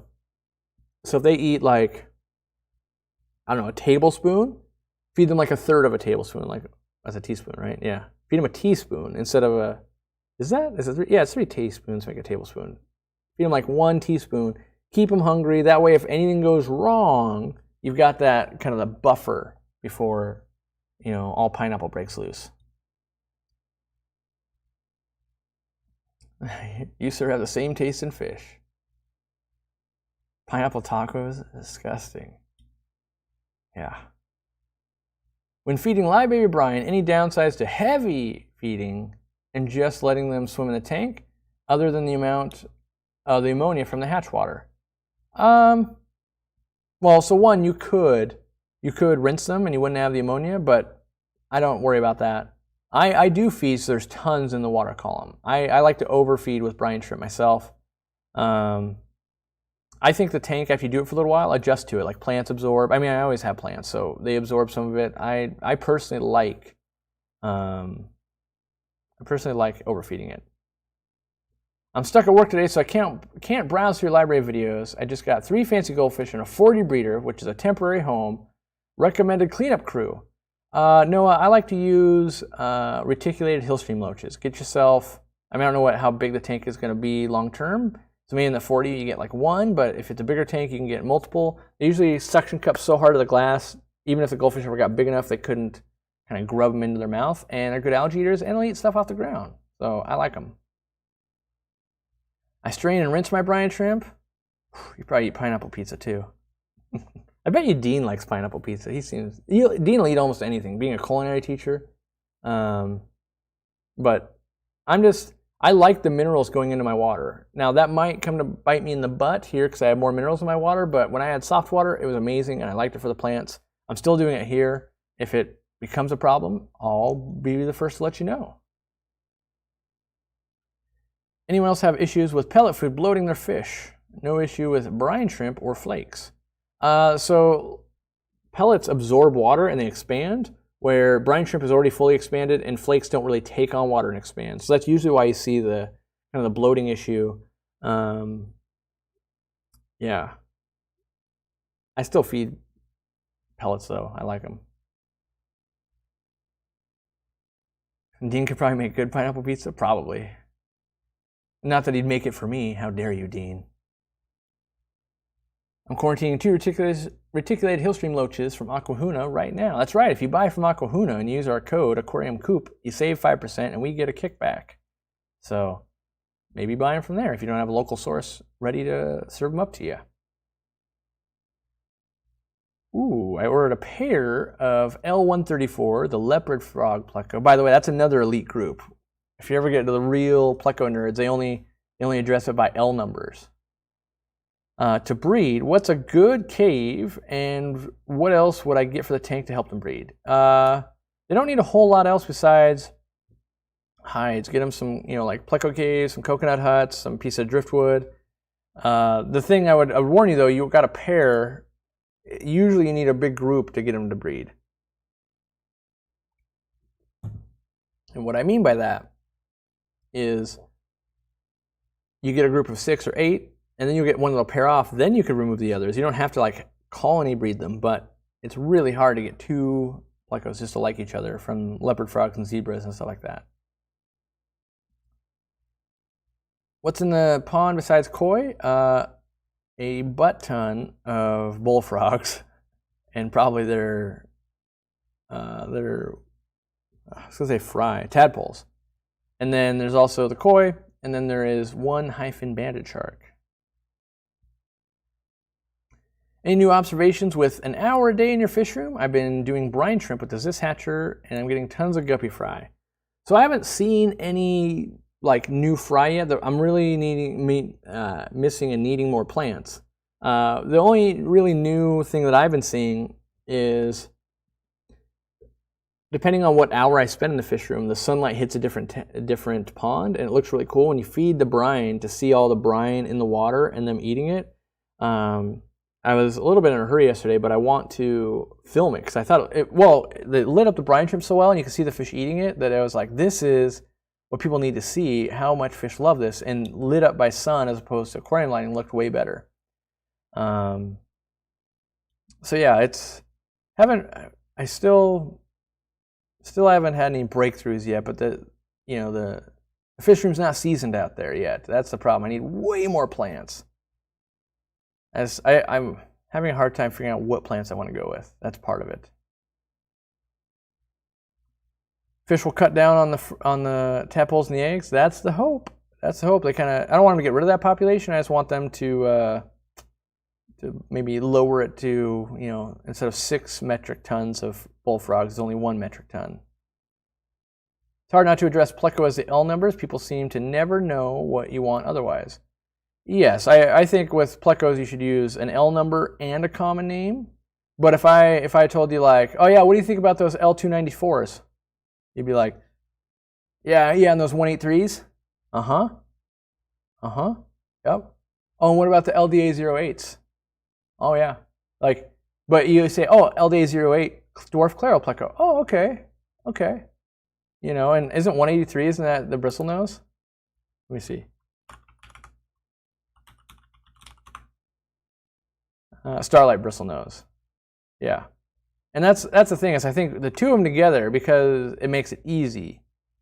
Whereas like just the L number is a little rough.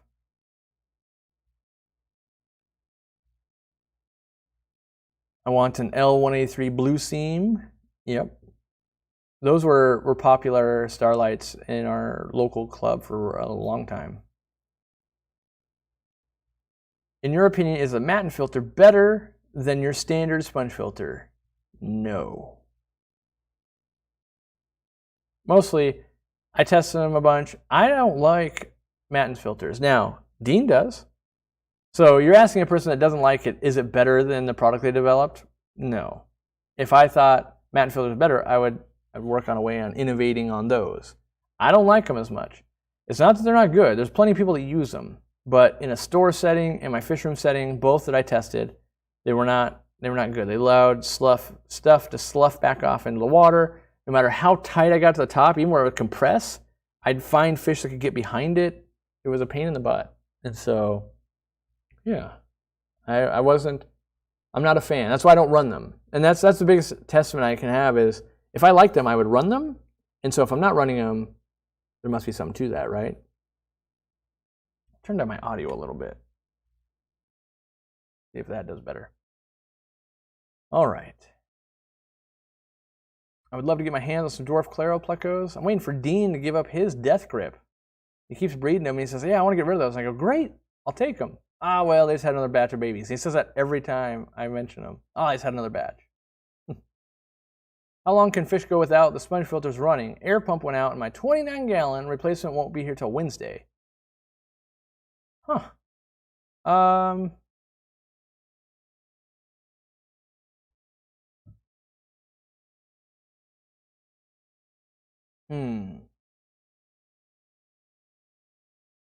I know how long they can go, but it depends on density. So if it's really dense, maybe a day or two.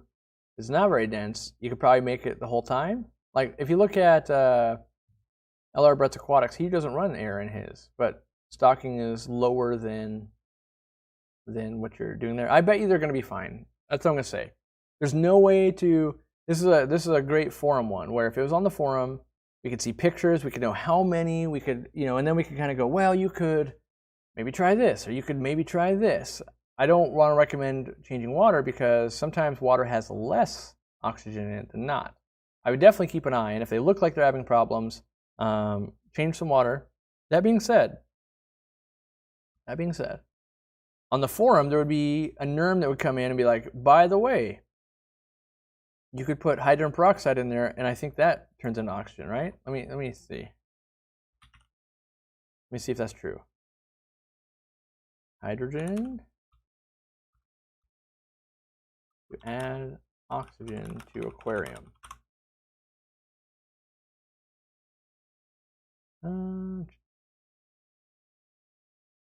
Here we go. So assuming that this one is right, which I haven't vetted it, so do more research than just listening to some dumb guy on a YouTube video, right? So here we are. As a general rule, adding 1 teaspoon of 3% hydrogen peroxide for every 10 gallons of actual water in your tank, right, will produce oxygen for an appropriately stocked tank for about 12 hours.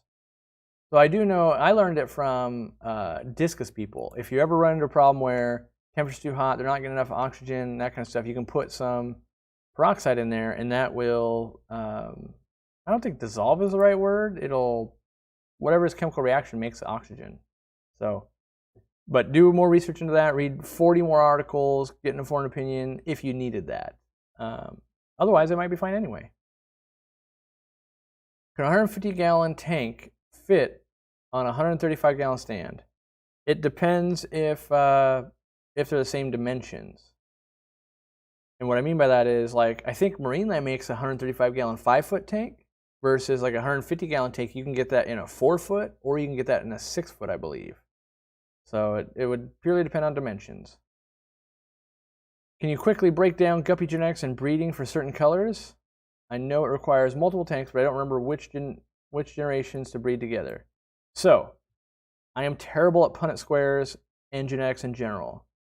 But usually what you need is, if you have parents breeding, and I kind of go over this a little bit in the video that'll come out next week, I think. Parents gave birth to some babies. Those babies don't look like the ones that, like the parents. However, if I breed those babies together, their babies will likely have some that come out like the parents or better. So it usually can skip generations. And so just because you had, like, I'm trying to make blue swordtails, just because my blue swordtails have red babies, some of those red babies can breed and make blue babies. And so that's how you kind of go down. And then you can take that blue baby and breed it back to mom or dad and try and improve the line over and over and over again. It's a very long process. I've ever worked with the Kidder library. I've never heard of it. So now I gotta go, well, what is a Kidder library? Maybe I know it under a different name. Kidder library. Oh, Kidder's library. Oh, it's a type of gambusia. I see. Oh, well, it doesn't, oh, yeah. So right here. Oh, it broke. Why? Go to the website. There we go. Right here is the fish. Kind of looks like a Merry Widow livebearer, But being that it's a Gambusia, all Gambusia are illegal in my state. So even if I wanted to, I'm not allowed to, which I would love to actually work with Halbrooki, the spotted ones, but I think they look cool. And every time I collect them, I'm always jealous, but can't bring them back. What plants do you recommend for a 5-gallon cube with a mono shrimp?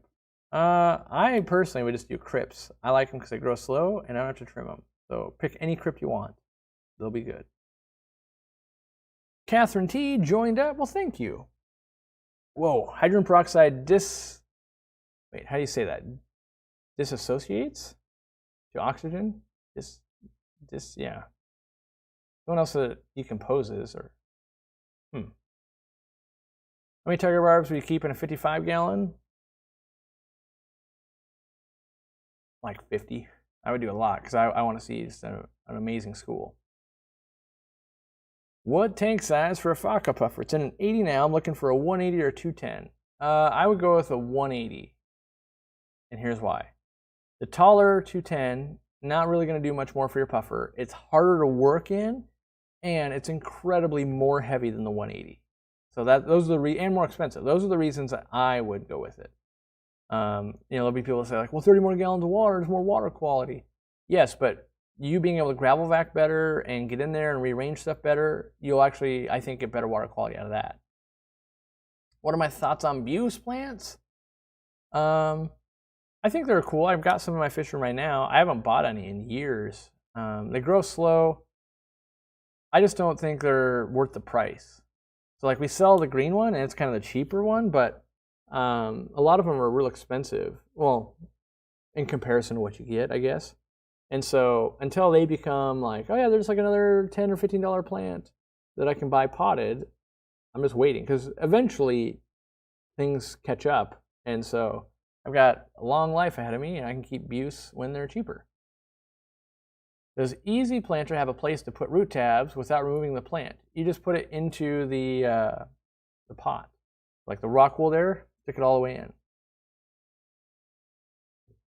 Do albino cories still mate with bronze? I've got two albino females and a bronze male. Never once had babies.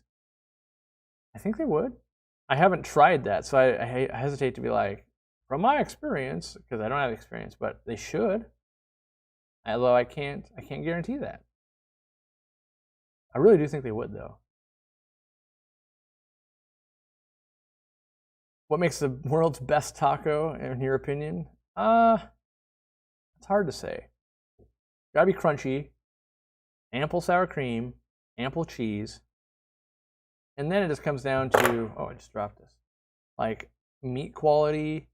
Yeah, because sometimes I like great salsa on it. Like if I was making taco, I never make tacos, but in a perfect world, I'd probably have one that was like, this one's crunchy with just like cheese, sour cream, and meat. And then I'd have another, how dare you, Zenzo, being on team soft taco. I'd have another one that would be like crunchy with sour cream, guacamole, cheese, and meat. Then I'd have another one that might be like the same thing, except instead of ground beef, it's chicken.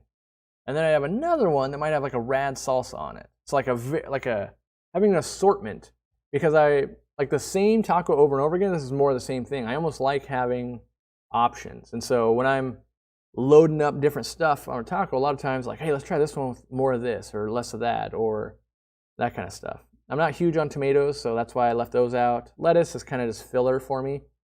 And yes, I will eat fish tacos even, but maybe like sometimes putting cilantro on, that can change the taste a lot. Sometimes there's like that cilantro sauce. I've been known to even put ranch on a taco before. There's a lot of different things you can do. I like the variety. I'm not falling for that trap, Cosmo. What are my thoughts on soft tacos? How dare you? Pickled red onions are a game changer. I haven't had that, but yes, I want to try that. That's exactly like I like to try. I've had ground turkey. We used to do that a lot. Now it's mostly beef.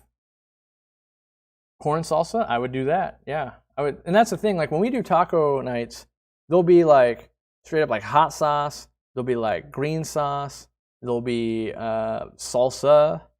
Usually those 3. Oh, and then La Victoria, like taco sauce. There'll be like those 4. Then there'll be guacamole, hopefully fresh by Katie. There'll be sour cream. There'll be cheese. There'll be lettuce, tomatoes, cilantro. Every once in a while, onions. And then usually just one kind of meat on the average. Ranch on a taco, but judge pineapple on pizza? Yeah, one tastes amazing and one is terrible. Guess what? Pineapple pizza is terrible. You know, the good news is I'm the guy in front of the camera, so whatever I say goes. Yeah, ranch on tacos is the bomb.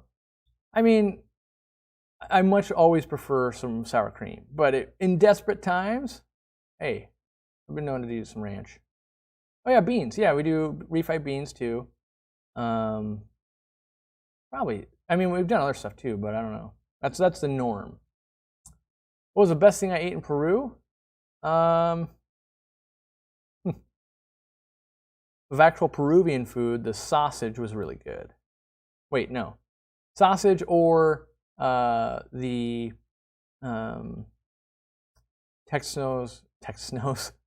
like the shovel-nose catfish. That was really good too.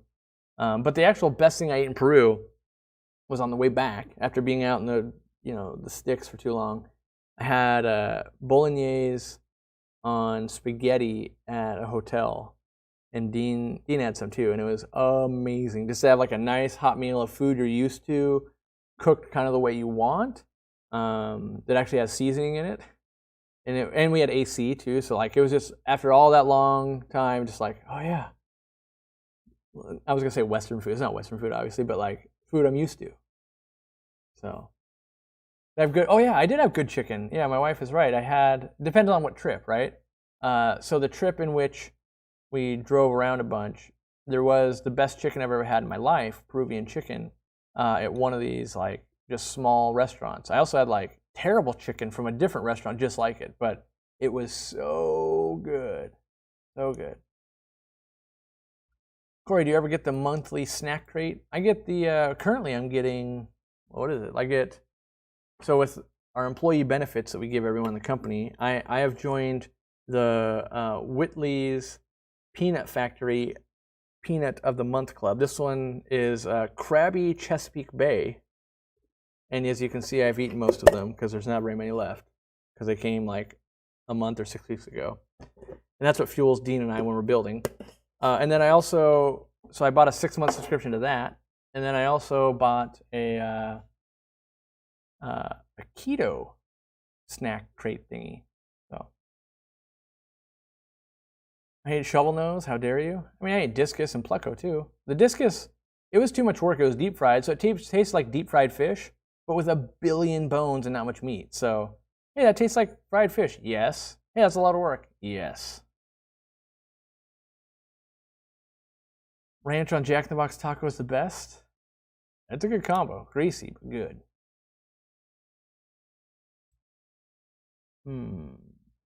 I prefer tortillas because they're easier to eat. Well, that's a burrito. Don't get me wrong, I eat burritos. I just don't call them soft tacos. Spaghetti tacos? I've never tried it. I've seen people do it. I've never tried it. What are my thoughts on the following? A 55-gallon with 5 Congos that he already owns, a pair of Stadiocranus tenanti, which is a type of buffalo head, the slender buffalo head, a pair of blue Acaras, and a pair of midnight blue rams, 5 Cories, and a bristlenose or 2. Let me scan through that again. Yeah, you're gonna have to have a lot of cave structure. I want to make sure that I was right on the Stadiocranus tenanti and make sure that they are the slender buffalo head cichlid. Am I a YouTube genius for the day? Yes, I am. Ha ha! Yes, they are the slender buffalo head cichlid. Buffalo head cichlids are super cool. I should do them again. Breeding them, they're just so cute when they breed. I might have to ask Robert to get me some buffalo head cichlids. I haven't done them in so long. I forgot about them. Yeah, I might do those again. I love that fish. I never talk about it though, but I love that fish. I think you need to start a forum on tacos. A forum on tacos would devolve into like Facebook chat in like 12 seconds. People are so passionate about tacos. That's one of the reasons. So if we're being honest, one of the reasons that I brought up tacos ever in this long thing is because the best way to unite people is to make them argue. And so like you'll see other companies do this where they talk about beer or wine or something like that, where like, this is the best beer. No, this is the best beer. And that friction, but both people love beer, which I don't drink, but both people love beer. But the friction of like, no, this one's better than this one, it builds a camaraderie. And so if everyone, and so the other thing about that is you want a friction that is lighthearted, but that everyone can participate in. And so reasonably everybody can kind of talk about pizza or tacos or something like that. And because I didn't drink, I couldn't do like an alcohol or anything. And I don't smoke, I don't drink coffee. So coffee is a big one. You see that all the time in YouTube, right? Like Peter McKinnon, a lot of those kind of vloggers, they kind of focus on coffee because like a big portion of the world, like they can identify with like, oh, that coffee, yeah, I get it. And so I chose kind of doing tacos. One, because I really do like tacos a lot. But it was kind of a fun thing to do. So deep fry the flour tortillas and make Mexican pizzas. Yes, I love Mexican pizzas. I love them. They're kind of like giant open-faced tacos, kind of. But they're not crunchy enough. Most times Katie can make them where they're crunchy, but a lot of times at restaurants they'll be soggy. And that's, people always freak out when we go to Mexican food if I come and speak at their club and they're like, you didn't get tacos? And it's like, yeah, tacos are great, but they also had this. This sounded amazing. Like if I'm somewhere new, I'm going to try something. So a lot of times I like nachos a lot too, because nachos are easier to eat than tacos. Like tacos, you kind of got to go at it two-handed. And when you go out to dinner and you're the speaker, like everyone wants to talk about either what you spoke about or they've got questions. And so you're kind of both-handed, like, yeah, Corydoras work out fine on that, you know. But a nacho, you can kind of like answer the question, nacho. Answer the question, nacho. It all sticks together. It's one nacho, by the way. Is Universal Rock still your go-to backgrounds, or have you found another company? It's still who I'm using. I think we tore them a new one in the latest video we filmed when Dean was here.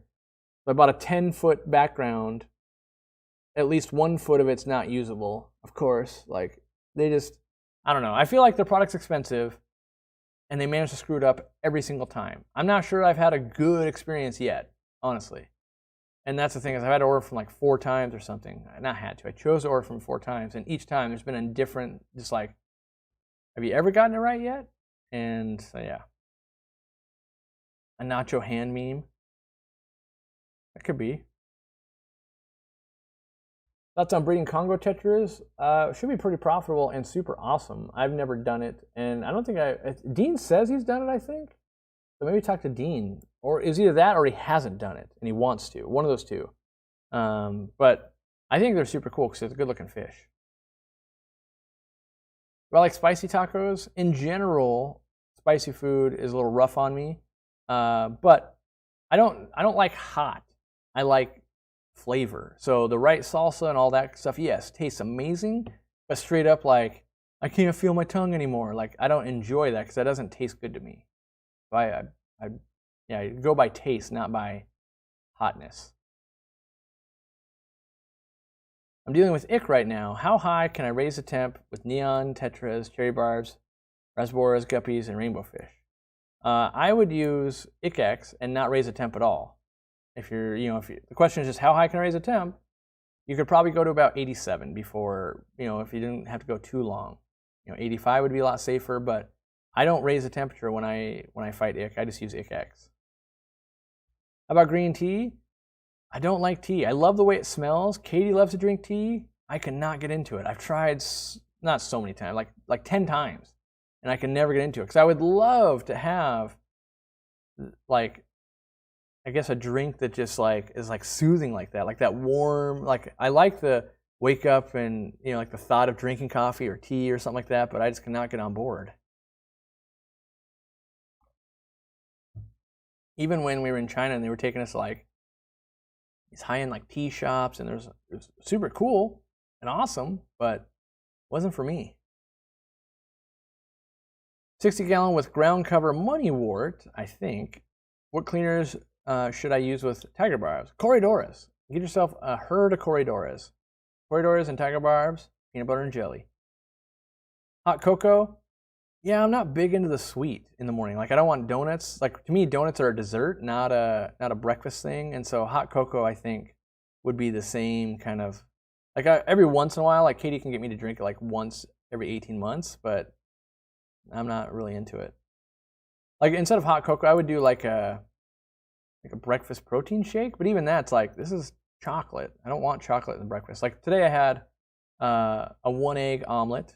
I know, savage. With some bacon and some garlic cheese on it. I'm all about savory. Have I tried oolong tea? Pretty sure Katie has a bunch of it. I don't know if I've tried it though, to be honest.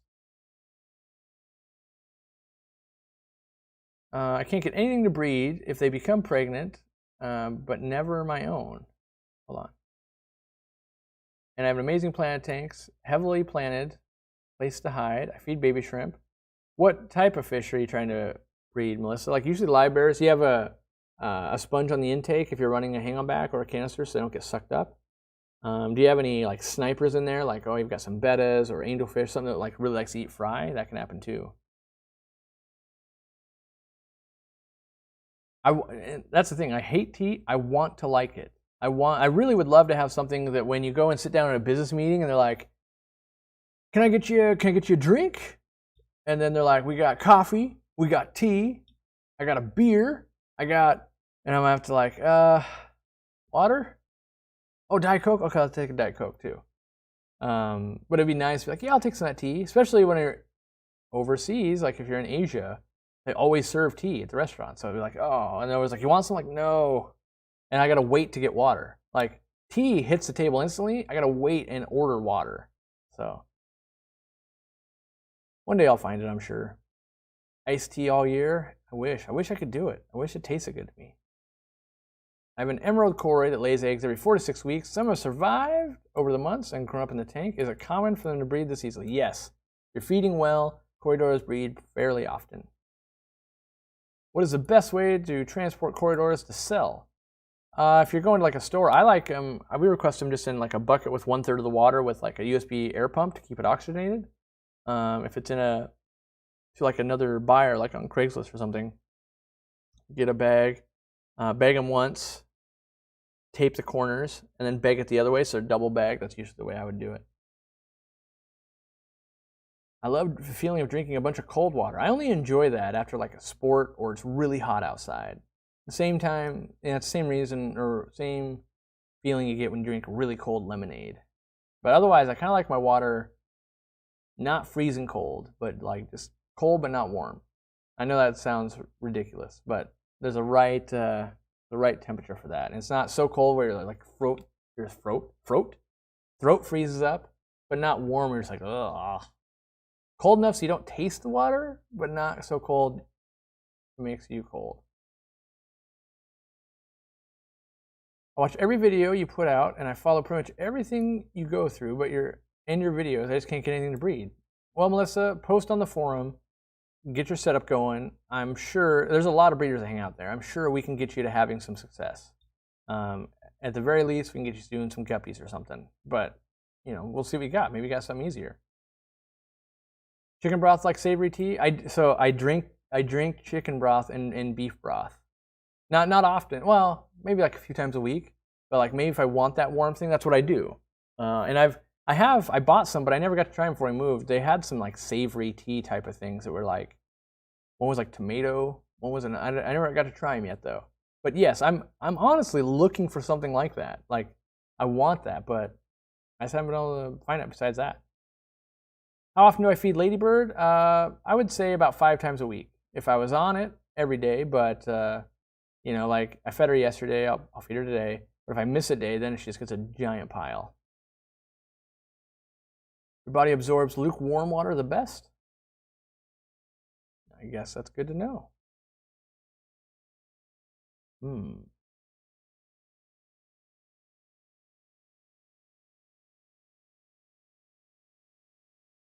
how do I get my pygmy cories to come out? I have 10 of them for over a year in a planted tank with them and cherry shrimp, and I never actually see them. You could get yourself some little tetras. So they pair really well with something called the kitty tetra. Let me pull it up. Kind of hard to find, but any tetra will do it. These little guys right here, these kitty tetras. That was a stock photo, but these guys right here, they're very similar in shape, and well, not shape, but size to the pygmy cories, and they'll school around in your tank. Here's some in the tank, and they get this little like long dorsal fin. They look really cool. They don't add a whole lot of color, but they usually will help bring out pygmy Corydoras. I was trying to see if I can see a picture of them together, but apparently not. Yeah, there's some more of their finnage. So their finnage is really cool. They're just not, we've brought them in like a few times, and they never sell that well. But I do think in a planted tank, they look really good. And I first fell in love with them in Japan when I saw them, and they had them in very high-end aquascapes, and they look great. A little school of those. They don't get large. They get like 1 inch, maybe. They're small fish, so I like them. Back to the chat. Whew. If you haven't hit that like button yet, hit that like button. Can anyone see this? StewDog933 says, is Cory just not seeing my question? Must not be. I don't see it. I'm scrolling up, see if I can see it real quick, StewDog. I honestly am not seeing it.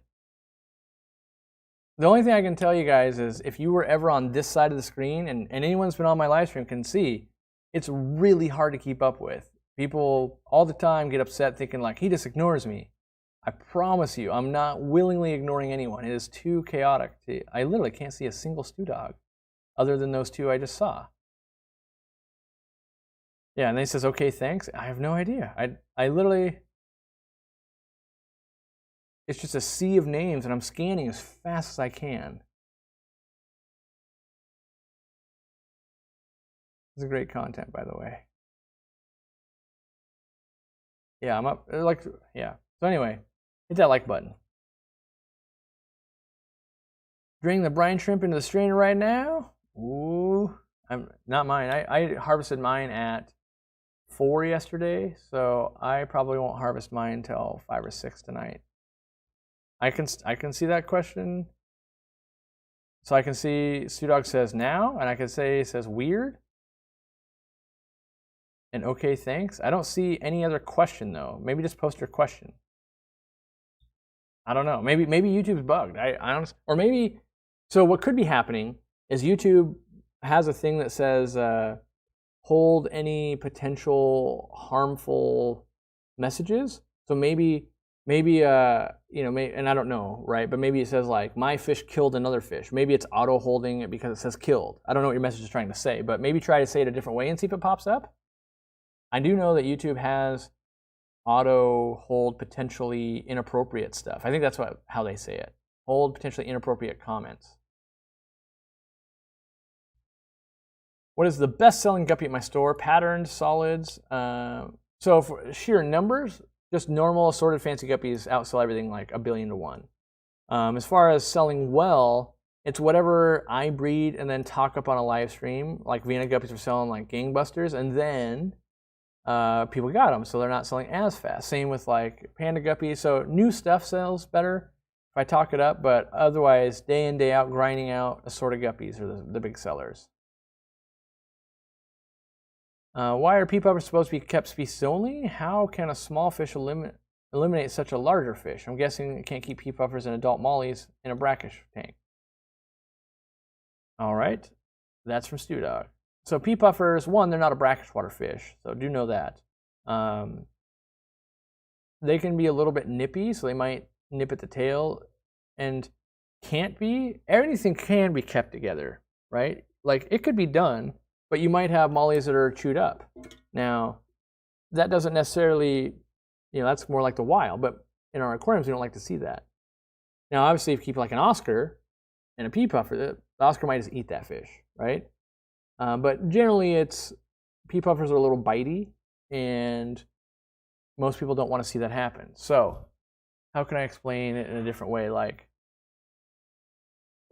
if you have a dog that likes to play really rough, probably isn't the best idea to add cats to it. Unless you add cats and you're like, totally ignores it. Then you're fine, right? But that's kind of the same with these pea puffers. They like to play rough, and when you add to it, then you'd know, like, oh, they don't care. Or, oh yeah, now they're beating it up. What do I do now? I think that's why the general advice is, just keep them alone. Welcome new members. By the way, it's 1 o'clock, so I'm going to call it. But thanks for hitting the like button if you liked today's stream. Thanks for joining. Thanks for the super chats and stuff. Stu Dog says that must have been that I said the K word. Someone told me that pea puffers are brackish, so I thought I had to. But if they aren't, that's even better. Yeah, we have blog articles on pea puffers and stuff. So yeah, you don't have to worry about that. But thanks for becoming members.